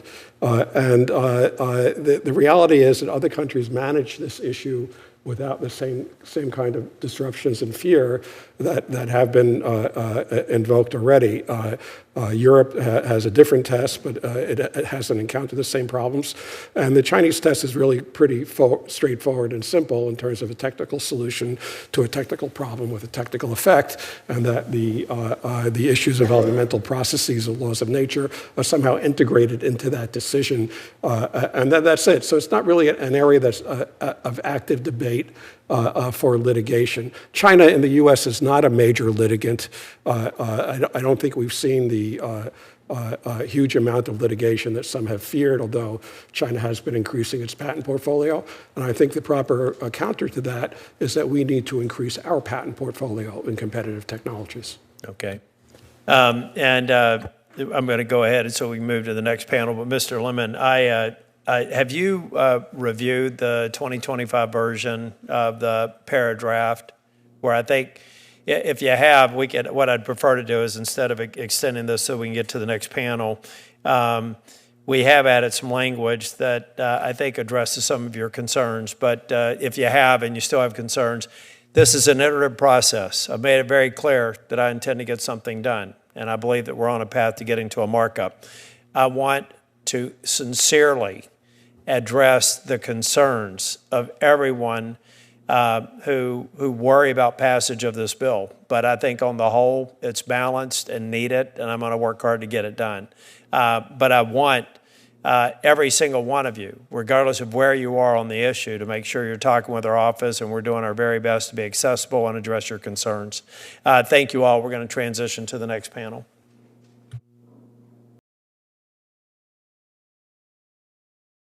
Welcome to all the witnesses. Mr. Blaylock, I know that you know about my debate format, and I know you were taking copious notes during the opening statements and the entirety of it. And Ms. Peshin, I saw you also back there taking notes, so I'm looking forward to this panel getting started. Let me introduce Richard Blaylock. Mr. Blaylock serves as partner at Pillsbury, Winthrop, Shaw and Pittman LLP. Mr. Blaylock practices corporate and IP law for emerging and established life sciences companies in connection with financing, merger and acquisitions, licensing, collaboration, and partnering arrangements and IP counseling, as well as patent, license, trademark, trade secrets, and unfair competition disputes. Mr. Kaltreiter, did I get that name right? Thank you. Mr. Kaltreiter serves as the Chief IP Counsel at Dana-Farber Cancer Institute. Mr. Kaltreiter advises on the complexities of a global patent landscape, including U.S. and foreign procurement, litigation, and licensing matters. Prior to joining Dana-Farber, he served as Vice President and General Patent Counsel for Eli Lilly and Company before retiring after 34 years of service. Ms. Peshin, did I get your name right? Serves as the President and CEO for the Alliance for Aging Research. Since 2012, Ms. Peshin has led the Alliance team in efforts to substantially increase federal investment in Alzheimer's disease and aging research, to develop Talk Nerdy, a research engagement network for more than 200 older patients, family givers, and researchers to advocate for equitable Medicare affordability and access. I love the Talk Nerdy initiative, by the way. Let's see, Mr. Salzberg serves as Vice President and Global Head of IP Affairs at Novartis. A seasoned attorney with over 25 years of experience, Mr. Salzberg has testified before committees of both chambers in Congress, has appeared before the World Intellectual Property Organization, or WIPO, and the World Health Organization, and the United Nations. He currently also serves as the president of the Federal Circuit Bar Association. Thank you all for being here. Mr. Blaylock, we'll start with you. Thank you, Chair Tillis, Ranking Member Schiff, and other members of the subcommittee. Thank you for the opportunity to address the topic of patent subject matter eligibility today. I'll focus my remarks on the consequences of the proposed Patent Eligibility Restoration Act, or PERA, for the life sciences. The U.S. is and has been at the forefront of a revolution in personalized medicine. This has been made possible due to the sequencing of the human genome, the drastically increased affordability of genetic sequencing technology, and most importantly, the robust and ongoing exploration of the human genome. Researchers across the U.S. and indeed around the world have collaborated to identify variants within the genome that correlate with certain disease states, increased lifetime risk of disease, and suitability for certain drug therapies. These variants, or biomarkers, are clinically measurable facts about a patient that can inform both a patient and the patient's doctor about health and treatment. New biomarkers are being discerned on a daily basis, and the current law enables this important work. Regrettably, PERA would slam the door shut on access to new biomarkers. PERA would allow the privatization of medical knowledge through the patenting of biomarkers and preemption of all methods of their detection, including any research or clinical use of them. Under current law, as articulated in a series of 9-0 Supreme Court decisions, even on the Supreme Court, patent law is bipartisan, correlations between biomarkers and clinically important patent information, natural laws in the parlance of Supreme Court jurisprudence, is not eligible for patenting. Thus, the discovery of basic facts about human biology are not patentable. Nor can they be made patentable by simply combining those facts with existing conventional technology for their detection. The state of the law is a consequence of the Supreme Court grappling over the decades with very real concerns about the negative consequences of allowing the preemption of basic natural laws through patenting. This state of affairs allows the entire research and clinical community to make use of this knowledge in advancing medicine and individual patient care, because no one can use a patent to bar or impair access to this information. It is also critical to recognize that the current law does not prevent the patenting of new and innovative technologies for detecting biomarkers. You heard former Director Iancu announce that the patents on diagnostic technologies in the US are not allowed. That is just categorically false. Many companies continue to advance the field through the development of new diagnostic platforms that improve the range and efficiency of techniques for diagnostic testing in its myriad forms. And they are getting patents on these. Senator Tillis, you mentioned that Director Squires had recently signed a new patent relating to diagnostics. Perfectly fine. That is a patent that is directed to novel antibodies. There is nothing about the current law that prevents the patenting of new antibodies that may be useful in diagnostics. And so the current law does not impair the advancement of the diagnostic field. And additionally, many new point-of-care diagnostic testing platforms are being developed and patented and brought to market. And these point-of-care platforms are advancing patient care by allowing physicians to receive answers to lab tests in minutes within the clinic without needing to wait days by sending samples to outside labs. Current law retains the valuable patent incentives to develop new and better ways to conduct laboratory tests and new tools for doing so. It simply does not allow any one person to claim ownership of basic medical knowledge in the form of the results of those tests. PERA would change that to the detriment of patients as well as a functioning diagnostics industry. There would be a proliferation of patents covering the many biomarkers of interest necessary to standard of care genetic testing for many conditions. Any of scores of new patentees, whether in the US or in China, could stand in the way of a clinician's effort to conduct a comprehensive analysis of a patient's genetic information. Permission would need to be secured from all of them, none of whom, under US law, would be obliged to grant such permission. PERA would return the US to a time when patients had to fight for affordable access to most scientifically up-to-date testing.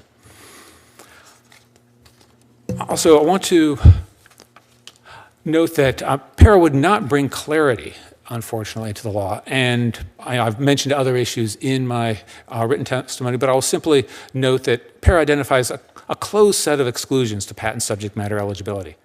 But sadly, these are just Potemkin exclusions as they relate to human genes and natural materials, because these exclusions are subject to additional conditions in the statutory language which hollow out the exclusions to the point that there is little or nothing they actually exclude. You could omit those exclusions from PERA, and PERA would have the exact same effect. They are window dressing, sadly, but nothing more. See, my time is up, so I wish to say thank you for the opportunity to speak with you today. On this very important topic, look forward to the opportunity to rebut some of the other comments I heard earlier today. And we'll certainly submit your formal statement to the record. I did want to point out, I talked about Mr. Squires picking two patents to sign. I think that was to send a signal that those particular ones are now eligible. But I get the points that you made in your argument, but I think that's the point he was trying to make by the ceremonial signing. Mr. Kaltwriter. Thank you, Chairman Tillis, Ranking Member Schiff, and members of the committee for the opportunity to present this testimony. I currently serve as Vice President and Chief Intellectual Property Counsel at the Dana-Farber Cancer Institute. I provided written testimony on patent eligibility to this subcommittee in June of 2019. Unfortunately, little progress has been made on the eligibility crisis. Please make no mistake, this is a crisis. The fact that innovators are adapting into the current legal framework and managing as best they can does not mean the crisis is solved. Opposition to the current law of eligibility is often justified as an issue of patient access. I wholeheartedly agree that patient access is critical. It's why innovators and caregivers at Dana-Farber do what we do. Our mission is to help patients with innovative therapies and scientific discoveries. The ultimate barrier to patient access, however, is a medicine or a diagnostic never being discovered, developed, or commercialized. Patients who never receive the diagnostic testing that enables earlier detection or the treatment that could have saved their life are unquestionably denied access. Denying patient access to discoveries never developed and commercialized due to poor IP policy is the real travesty. Lives are impacted and likely lost. That makes it all the more important to act urgently. I noted in my 2019 testimony, patients are waiting. They are still waiting.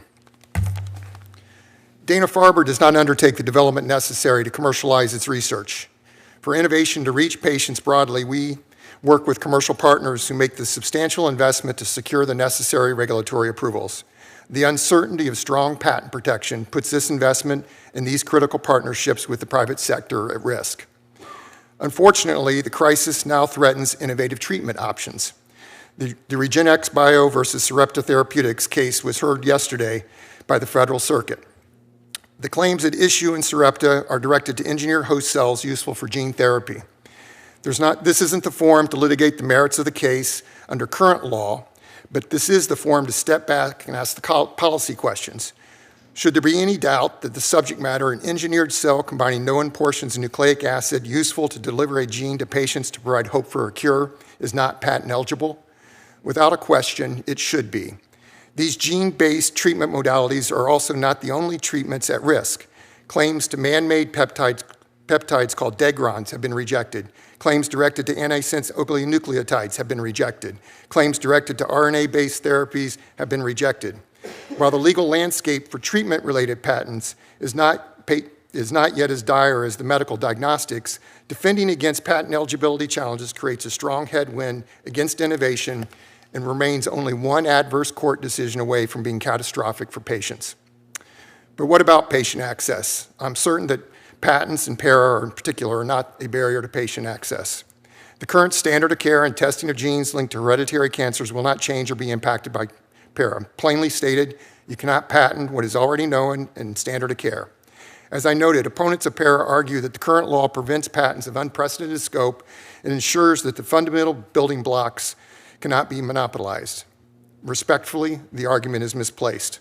A patent holder can no more control all preclinical and clinical research on a human gene after this bill passes than they could today. In my opinion, PERA's opponents are really against is the loss of an opportunity for a quick kill in litigation. The cost required to litigate a patent is a real issue, but furthering the eligibility crisis because it may be faster to kill certain patents that lack merit is throwing the baby out with the bathwater. It is obviously not good IP policy to undermine life-changing innovation so that so-called low-quality patents are more easily invalidated. The legislative history of the Patent Act makes clear that Congress intended to broadly cast patent eligibility. This was for good reason. Today's inventions were unimaginable. A more restrictive eligibility criteria risks the very problem that we confront today through judicial fiat. Entire promising fields of research are threatened by misguided eligibility standards. Congress was correct that eligibility should be broadly cast. Remarkably, the Federal Circuit judges in Athena Diagnostics noted that the Supreme Court ignored or disregarded Congress's wishes. PERA corrects this disregard by defining eligibility broadly and letting the substantive sections of the patent statute 102, 103, and 112 do the heavy work of sorting meritorious inventions from unpatentable subject matter. In closing, I commend you and your staff for your continued efforts on this legislation, and I welcome the opportunity to assist any way I can. Thank you. Ms. Peshin. Chairman Tillis, Ranking Member Schiff, and members of the subcommittee, thank you for the opportunity to testify today. My name is Sue Peshin, and I serve as President and CEO of the Alliance for Aging Research. The mission of the Alliance is simple. We are dedicated to changing the narrative to achieve healthy aging and fair access to care. Personally, I am a family caregiver to my mom, who is 84 and lives with kidney disease, severe arthritis, and dementia. Today's hearing is not an abstract policy debate for older adult patients and family caregivers like me. This is about lives, choices, and hope. All of us rely on medical breakthroughs that begin with discovery, but for over a decade, our patent system has struck down thousands of patents and failed to protect some of the most transformative innovations in diagnostics, not because they weren't new or useful, but because of confusing eligibility standards that made the system inconsistent and chaotic. The root cause of this major shift was a series of Supreme Court cases. Several witnesses here today are experts in the details of these. I'm not one of them. But I do bring 5 observations to share as a patient advocate that I hope that you'll consider. The first is Federal Circuit judges themselves have asked Congress to resolve the confusion resulting from the Supreme Court's decisions. In the case of Ariosa v. Sequinam, Judge Lynn stated, quote, "But for the sweeping language in the Supreme Court's Mayo opinion, I see no reason in policy or statute why this breakthrough invention should be deemed patent ineligible.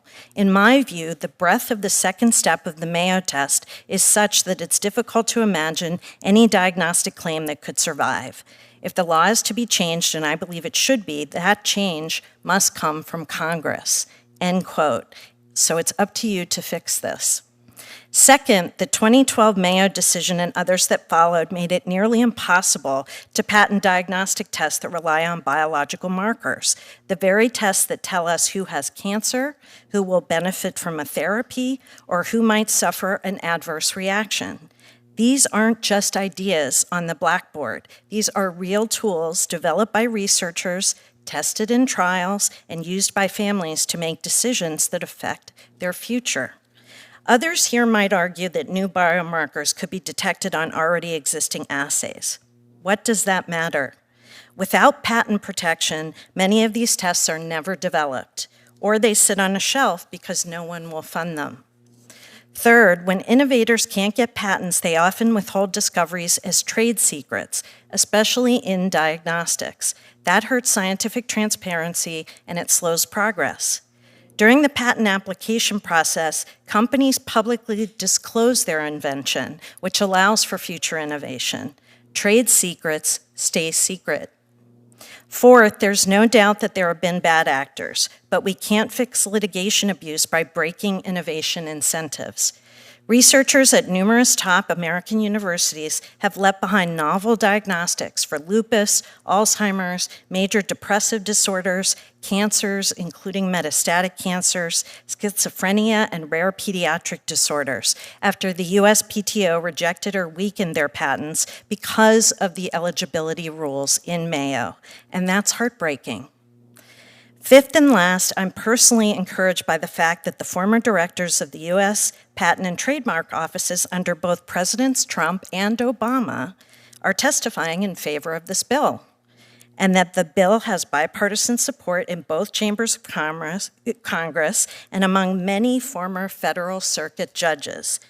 There's shared agreement that something is wrong and shared commitment to fix it. That doesn't happen often these days. And patients don't have time to wait. The Alliance for Aging Research is honored to strongly support the Patient Eligibility Restoration Act of 2025, or PERA. PERA would restore the balance. It doesn't let companies patent nature. It allows them to patent inventions that apply human insight to nature, to turn discoveries into action, into treatments, and into better outcomes for patients. When patent law works, patients benefit. We get earlier diagnoses, more effective treatments, and more personalized care. When it doesn't, we lose time, we lose tools, and we lose lives. Thank you, and I look forward to your questions. Thank you, Mr. Salzberg. Thank you. Chairman Tillis, Ranking Member Schiff, and members of the subcommittee, on behalf of Novartis, a leading innovative medicines company and a pioneer in cell and gene therapies and other advanced technologies, thank you very much for the opportunity to testify today in support of PERA, a bill that restores much-needed clarity and strength to the U.S. patent system. In the 6 years since I last testified before this subcommittee on this issue, patent eligibility law in America has gone from bad to worse. While we worried then about the law's lack of clarity and the many useful inventions that had been shut out of the patent system on account of it, our main concern was for the future. The Supreme Court, we feared, had created a judicial snowball, a test so ill-defined it would lead the lower courts to continually expand the scope of what cannot be patented well beyond what the Supreme Court intended in Mayo, Myriad, and Alice, and into the core fields that were defining the future of medicine.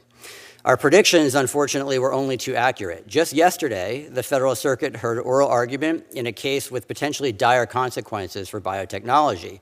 The case, the one that Mr. Kaltreiter just mentioned, Regenxbio versus Sarepta, concerns patents on genetically engineered host cells that produce the type of viral vectors in gene therapy to deliver genes to patients, missing genes to patients, treating and potentially curing a range of diseases. The engineered cells in the case are created in a laboratory and include recombinant DNA sequences made up of genes spliced together from at least 2 completely different species of organism. Even the accused infringer in the case agreed that cells like this do not occur in nature, and yet the district court found them to be patent ineligible products of nature because they are built from components of nature. The decision is as legally wrong as it is illogical. The compositions of matter have been statutorily patent eligible since 1793. In 1980, in a landmark decision called Chakrabarty, the Supreme Court held that organisms produced by genetic engineering in precisely this way are non-natural compositions of matter that plainly qualify as patentable subject matter. It later reaffirmed this precedent in Myriad when it distinguished the isolated human genes it found ineligible there from applications and modifications of genes which it held to be eligible. And yet the district court in Regenxbio still decided what it did. The implications should worry everyone. Chakrabarty's confirmation half a century ago that genetically engineered organisms are patent eligible is widely credited with having spawned the US biotech industry, giving rise to everything from gene sequencing tools to monoclonal antibodies to today's gene therapies. If Regenxbio stands, it threatens not only the future of those fields, but countless inventions in almost every field because, as the Supreme Court has reminded us many times, all inventions at some level embody, use, rest upon, or apply laws or elements of nature. Even if the Federal Circuit reverses the decision, it cannot reverse the increased uncertainty the case has unleashed. If one court can so easily brush aside half a century of precedent, innovators know that it's only a matter of time before another does the same with perhaps a different outcome next time on appeal. That is the stark reality of a body of law that the Federal Circuit itself has called panel dependent, one it has said it is at a loss as to how to consistently apply. It is also what has already happened with patents on biotechnological methods. Mayo's bar on certain diagnostic methods now bars patents on basically all diagnostics. Even method of treatment inventions, which the Supreme Court in Mayo said are eligible, have since been questioned. And to make things worse, eligibility today often comes down not to what invention a patent covers, but to what words are used. Methods of detecting, optimizing, and determining are out, but methods of preparing, operating, or regulating for basically the same purpose just might be eligible. Patent eligibility law should not be this complicated. It's simply a matter of deciding what types of innovations the U.S. wants to promote and what types it does not. The Constitution entrusts those decisions exclusively to Congress, and with the Supreme Court having now denied at least 64 cert petitions seeking further clarity since Mayo, it's clear things will not improve unless Congress acts. Innovators in gene-based medicine badly need that intervention. As a pioneer in the field, we're counting on the U.S. and its patent system to support our efforts to develop the next wave of these technologies here. Earlier this year, in fact, we announced plans to invest an additional $23 billion to expand and enhance our longstanding U.S. R&D and manufacturing infrastructure. With commitments of this scope, we need to know that the patents that enable us to start our work at the frontiers of medicine will still be eligible if and when we succeed in converting the bold leads they encompass into tomorrow's cures. PERA provides that reassurance. By defining what is eligible and what's not, PERA reins in the snowball that eligibility law has become and restores the predictability that cases like Regenxbio take away. While the bill still sets America's patent laws behind China's, Europe's, and Japan's, all of which allow patents even on isolated human genes without any of the ill effects that critics claim would happen here, by codifying Myriad, PERA at least makes clear to American innovators that if they modify or apply genes, the foundations of biotechnology, their efforts will not go unrewarded. Thanks again for the opportunity to testify. I look forward to your questions. Thank you, Mr. Salzberg. I'm going to turn to Senator Hirono. She was a bit surprised that I asked her if she wanted to go first, but the reason I want to give her every opportunity to go first is she is one of the most consistent attendees in these hearings in the years that I've been here, and I want it to be a positive experience for her. So, Senator Hirono. You know, as a psychology major, I know what positive reinforcement it involves. It's like a Pavlov's dog, you know, you say, here, you get to go first, and the behavior continues. So it's very smart of you. And then I thank my colleague for letting me go first. But I do thank you, Mr. Chairman, and our ranking member Schiff for this hearing, which might teach us a thing or two. So this is like a normal hearing. It's nice. And of course, I want to thank you and Senator Coons for being a leader on making the kinds of appropriate changes to eligibility reform. I do acknowledge that the Supreme Court's decision in Mayo and Alice that took place over 10 years ago created a lot of confusion and upended precedent, and as I said, introduced a great uncertainty into our patent system. And the appealing to the Supreme Court to remedy this situation have fallen on deaf ears to the court that actually engaged in writing legislation when they did their decisions that created this chaos, in my opinion. So here we are with a bill that would create some level of certainty into a system that I think is really important, especially in the medical research area. And I do acknowledge how important innovations in diagnostics are critical to millions of people in our country. And so this is a bill that's gone through some iterations. I think the biggest change in this year's bill, I think, is that we make it clear that you can't patent an individual gene. And that is to respond to some of the concerns that were raised in earlier versions of this bill. But, you know, I'm certainly open to other discussions and changes about potential research relating to genes. So as we go forward, I think not only is it important that we provide this level of clarity that the Supreme Court has not seen fit to address in over 10 years, but I think we should be open to any further amendments that will make the system work a lot better, and at the same time create an environment where we really will continue, our country will continue to be a leader of medical research. Basically, this regimes, I call it a regime, their cuts to NIH funding I really raises concerns about our continuing leadership in medical research, and certainly these kinds of confusion in our patent system do not help, and that's why we can do something about it with this legislation.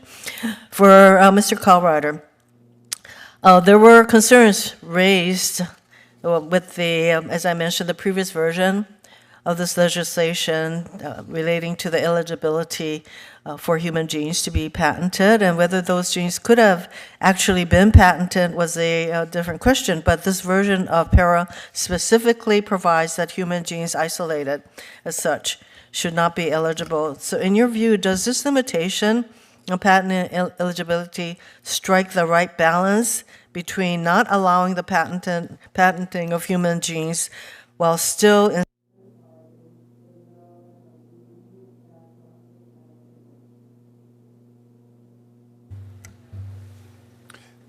Thank you for the question. The short answer is yes, it does.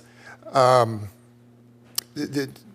patentability of genes is an interesting question because I think it actually is, you can deal with it as an eligibility issue, which the bill does and says they're not eligible. They're also not patentable at this point in the sense the genome's been sequenced, and the prospect of getting a patent on a gene at this point really is resolved, whether it's in eligibility or whether it's in 102. It's not available any longer. So it is an issue that is, in my view, resolved, and it strikes the right balance.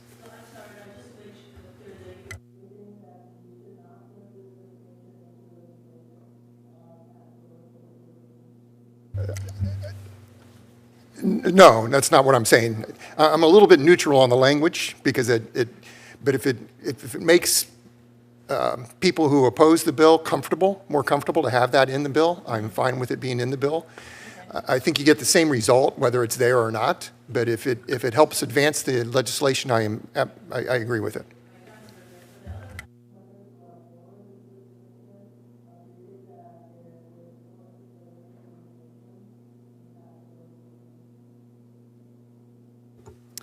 We are fine with the limitation. We think it basically codifies Myriad's distinction between isolated genes and modifications and applications of genes, which enables us to do the work we need to do to invent tomorrow's cures. I agree.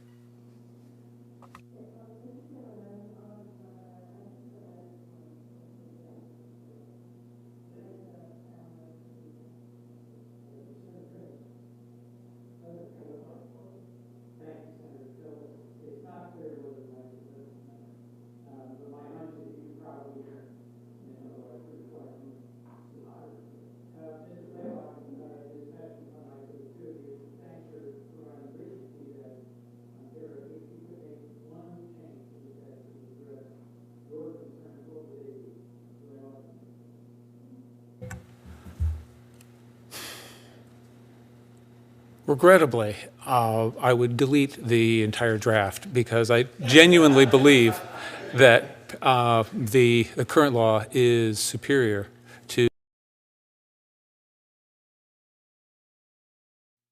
That said, if over time, if PERA is advancing and if your office or Senator Tillis's office is open to dialogue on the language, I'm willing to address it. This is not what I would call my improvement, but since Senator Hirona was just asking about genes, let me speak to this one point. The exclusion here is only for human genes, and while it's true the human genome is, has been sequenced, the human health is also related to the genomes of all the myriad pathogens that we encounter. All of those, including for SARS coronavirus 2, its genes would also have been patentable. SARS coronavirus 3, which I hope we don't encounter, but if it does come, its genes, could be patented, and that could control, the response to a next pandemic. Similarly, as much as it says an unmodified human gene, as it exists in the human body, is excluded, the next page says, oh, by the way, don't consider it unmodified, which means the exclusion has no effect if that human gene is purified, enriched, otherwise altered by human activity, or even if it isn't, even if it's exactly unmodified as it exists in the body, as long as you use it in some useful practice. Well, that's not an exclusion at all. I would defy someone to come up with anything other than claiming that my walking around with the gene functioning in my body is an infringement. I cannot think of a way to write a claim that would be excluded with this language. Mr. Calwriter, if I might just ask you, Mr. Blaylock is essentially saying PERA imposed no limits whatsoever on the patenting of genes. Would you agree with that critique? And how would you explain the difference between his characterization and yours in your support of this bill? Well, let me go to the question on genes of pathogens, because I think it's a good question to ask. In my view, a gene to a pathogen may be strictly eligible, but I don't see how it's patentable. Even under Section 101, a gene must have a substantial and practical use. And N. Ray Fisher disregarded many of the uses in research that you would, or found that many of the uses in research that might be a pathogen's gene might be useful for, do not give it utility. So I don't see how it's useful to begin with. In terms of human genes, I think you have to read that clause really, it should be drafted narrowly. Who would imagine where we would be with gene therapy today, cellular therapy today? If you aren't very, very careful on how that language is proposed, in fact, you didn't ask me, but what I would change is probably delete those exceptions as being unnecessary, because I think that you run the risk that we don't know where the science is going to go. And will you preempt the future by virtue of having language that today looks reasonable and something workable and something that many people in the life sciences can compromise to, but in the future, is it going to have unintended consequences? Because we simply do not know how science is going to develop. I understand your concerns. A core concern of ours is getting this passed.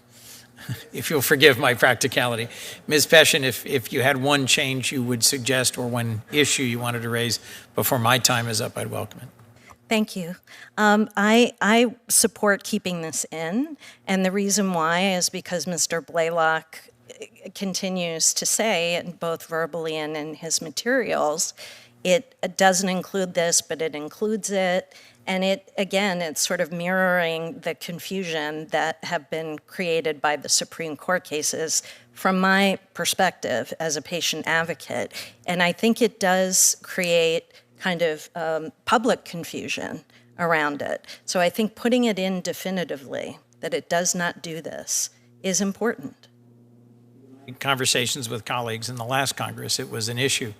And part of the point of including this language was to resolve and clarify this concern and to have patient advocates, researchers, folks who represent world-class institutions saying this matters and we can live with it helps a great deal. Thank you all for your testimony. Thank you, Senator Jones. Thank you, and I apologize to make you repeat yourselves, but... No, it was great. A Republican has yet to ask questions. Mr. Kaltwriter, what do you say to Americans who are worried that allowing companies to patent medical diagnostic tests would make those tests unaffordable, as we saw with BRCA 1 and 2 in Myriad at $4,000 a test? And Mr. Blaylock, love to hear your contrary view, counterpoint, if we could.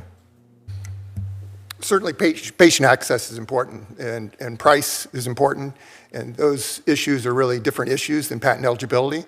The bracket patents were invalid. They were invalid under 112 and 102. If things have gone its natural course, the law would have developed even more under 102 and 112 to yield the very same outcome on those patents. The issue is an eligibility question, which is a different question than patentability. That subject matter, in my opinion, should have been eligible, but the patents should have been struck down for other reasons because they were drafted too broadly. The definition of isolated made the patent read on and lack novelty. The claims were invalid under 112 and overbreath, and that's a real issue for patents, and the law needs to continue to evolve, and it has evolved. The Morris case is cited oftentimes as being a 101 case, but if you read it carefully, I think it's a 112 case. It's just the statute wasn't quite in place. The 1952 Act came after Morris rather than before Morris to make it really, really quite clear. So from an eligibility perspective, I think it's eligible. It's a completely different question whether it's patentable. And then if it is patentable, then you want that innovation, you want new outcomes, you want new diagnostics, you want new treatment options for patients. And the pricing issue is a serious issue. Dana-Farber is very sensitive to that, but it's really a different issue. And do you share that opinion, Mr. Blaylock, that this is not a patent issue, it's a pricing issue?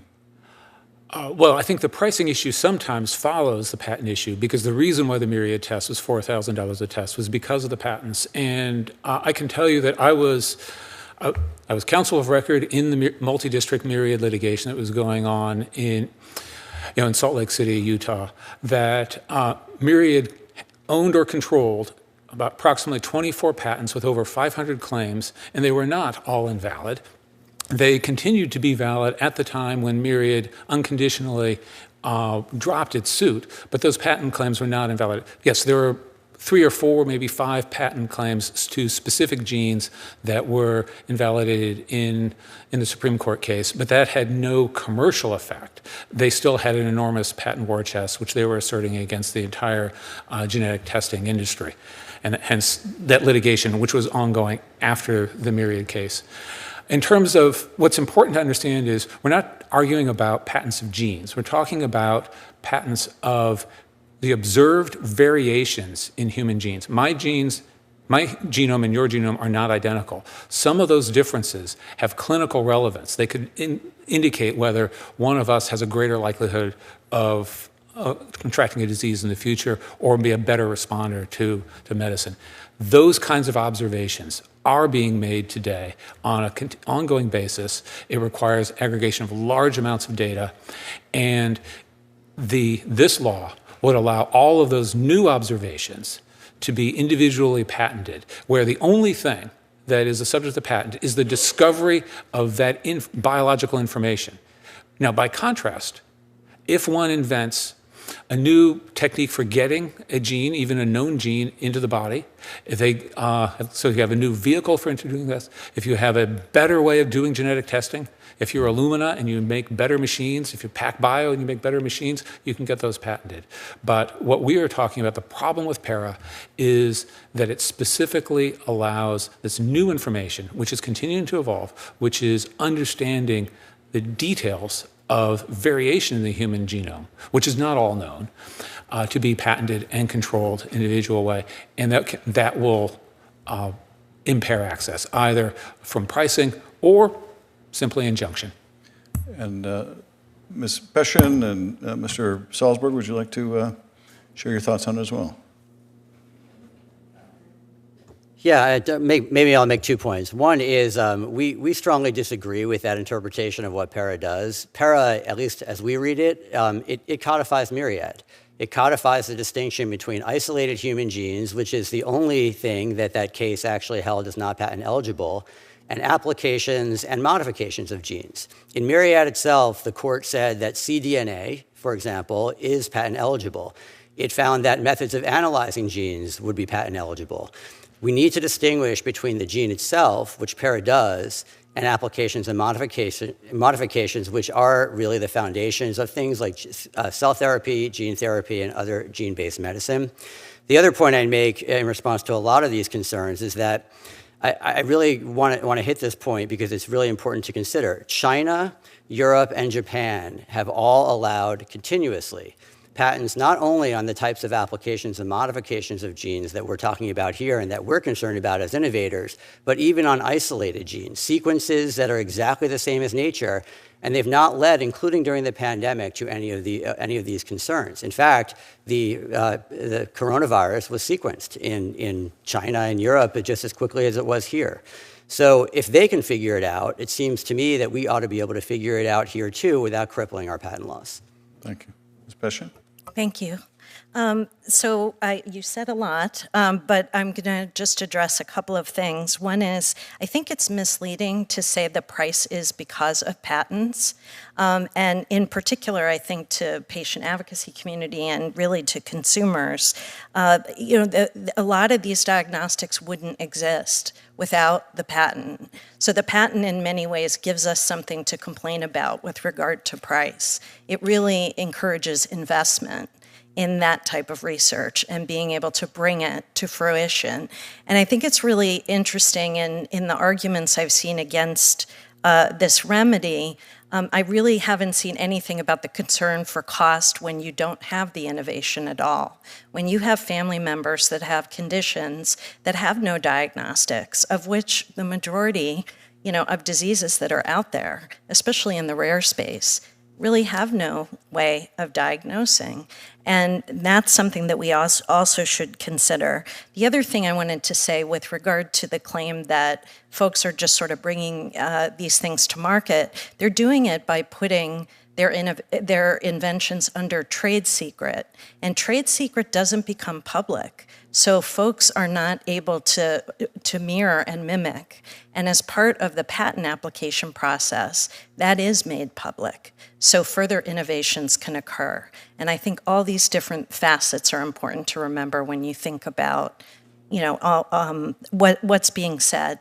And then the last thing I guess I would say is, if you have a gene, a variant on a gene from a rare disease or something else, and you're able to use an existing assay to identify that, that should be a good thing.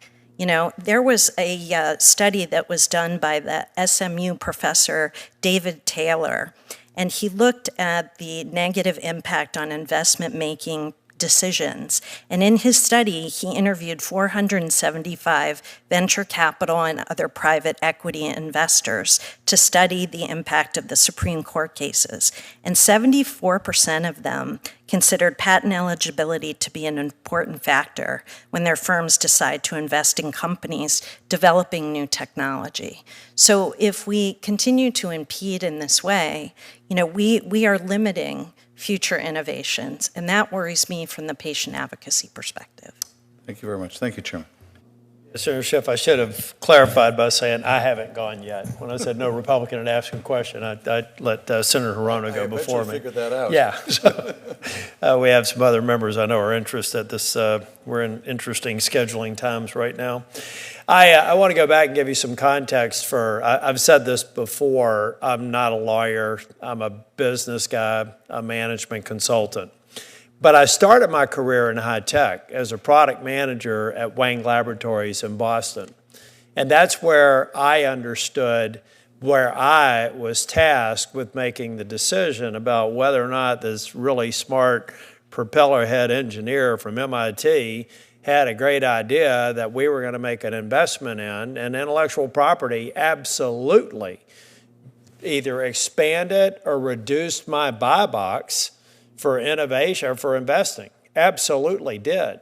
Now, Ms. Peshin, you would know this, but I was a caregiver to a grandmother who suffered from early onset Alzheimer's back in the 90s. I've received training on it, and I've given training on caregiving, and from the lens of, this is also to give you all an idea of where I'm thinking beyond just the subject matter expertise that you all bring into the room, to the more practical issue.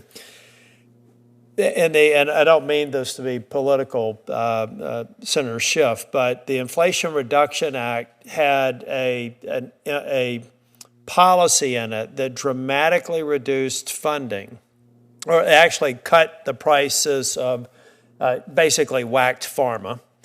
And there was an immediate, measurable, more than 50% reduction in small molecule research over the course of a year.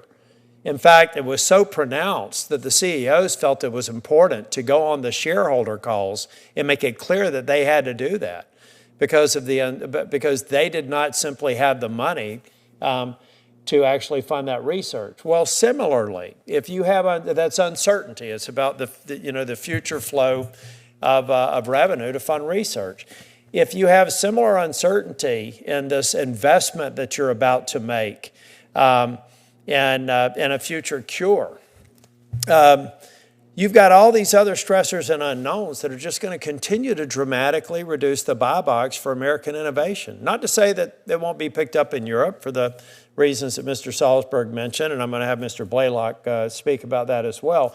But I'm thinking through the lens of, number one, accelerating some of the most promising research that we can have in the biotech space. The enormous societal, human, and fiscal implications are immeasurable, which is why I feel like this is one small step in that direction that expands the buy box, increases our innovation posture here, and I think has dramatic impact on lives, both fiscally, humanitarianly, and at every level. Mr. Blaylock, why hasn't Europe experienced some of the bad things that you think happen if we do this here? Well, first off, although I'm a lawyer, I work with business folks all the time. I work with startups. I work with folks that are trying to develop new technologies in life sciences elsewhere. So I am keenly aligned with you with those concerns. People look to the U.S. much more than Europe for as the market that will determine whether they want to pursue any particular life science technology, and that is tied to pricing, and patents are just a small piece of the ability to get reimbursement for new medical technologies. So I think the differences between the U.S. and Europe are driven by other factors, not so much by patent subject matter eligibility. But I think one thing that I would address here that I think is very, very important is the drivers for innovation. And it is this. People often talk about the cost of a new drug being $1 billion, or sometimes people have upped it to $2 billion.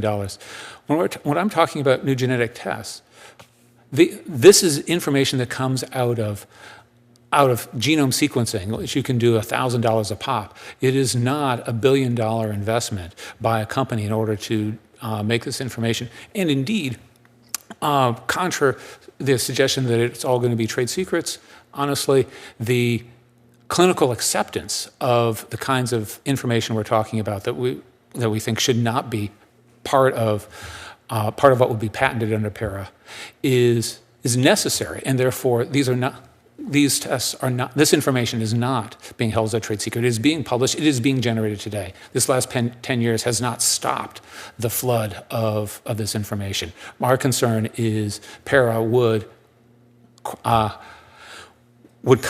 stanch that flow of innovation and make it that much harder for people to access it. Anyone have any comment on that? I know I've kept y'all up here. Just briefly, I would say that, we're not interested in patenting genes from what we do, but what we are interested in is having clear patent eligibility laws that don't keep changing and expanding into new territory every year and every time we have a case like Regenexx Bio. And if we don't stop this, then we are now moving away from the myriad type cases into the core of the technologies that we're trying to develop for tomorrow, which are clearly applications of this. So the courts definitely need guidance, separate and apart from the debate over whether isolated genes by themselves should be patentable. In some respect, from if a business person's watching this, I mean, this is just about eligibility. It's not about an ultimate patent being granted. Isn't that a good thing to increase the pipeline? And doesn't it seem like that there are guardrails beyond 101 that address most of the concerns that Mr. Blaylock had mentioned? I want to, as a business guy asking kind of a legal question. One more quick response, and Mr. Kaltwriter referenced this earlier. I mean, if you read the Supreme Court case law about how broad Section 101 was written from the beginning, it is precisely because science is unpredictable. And lawmakers early on from this country's birth did not want to set the limits of where research should go. And you're absolutely right, eligibility is just the signal that this is where you should invest in general, and from there, the rest of the Patent Act will narrow down what's patentable and what's not. Mr. Cartwright, or anybody else for closing comments? We're going to close out the hearing. Yeah, just very quickly, because I think that Mr. Blaylock makes a good point in terms of new information continuing to evolve.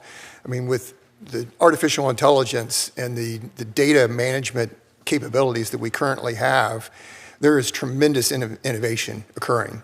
But I see it nearly every day, and I had a call with the head of the business development group at Dana-Farber this morning. She can't get any interest in terms of trying to form a new co, trying to license it out. If it's a diagnostic, and that innovation is relevant to a diagnostic, it's a hot potato and no one wants to touch it. Well, you all, thank you. Thank you for being that's really what I'm concerned about. I want to get more in the pipeline, and I am trusting that the ultimate decision on whether or not to grant a patent has sufficient guardrails. At the same time, I want more innovation. I want more cures. I want more AI algorithms. I want more outputs from the U.S. economy to maintain our lead. We're about to conclude this hearing. I did mention in my opening comments, I kind of hope this is the last hearing on PERA before a markup. I'm going to do everything I can to move this bill. So, Mr. Blaylock, to your point, I have thoroughly appreciated your prior testimony and the experience you bring to the table. I'm going to do everything I can in cooperation with my colleague to move this bill forward and to get a markup. And so you should assume that there's at least one person who's going to be very focused on this, and therefore it will be moving, and we would appreciate your feedback on how to address the concerns that we can. This has been another very helpful committee. We're going to keep the record open for a week. We would encourage you all to submit any other papers or documentation you would like for the record, and be on the lookout. I've got to talk with the ranking member, but I think most of you all that have participated in any of our work groups, I really kind of prefer the work sessions to committee hearings because we can really get into a collaborative mode. So be on the lookout for an invitation to participate in that as we prepare to gain support and ultimately move to markup. Thank you all for being here.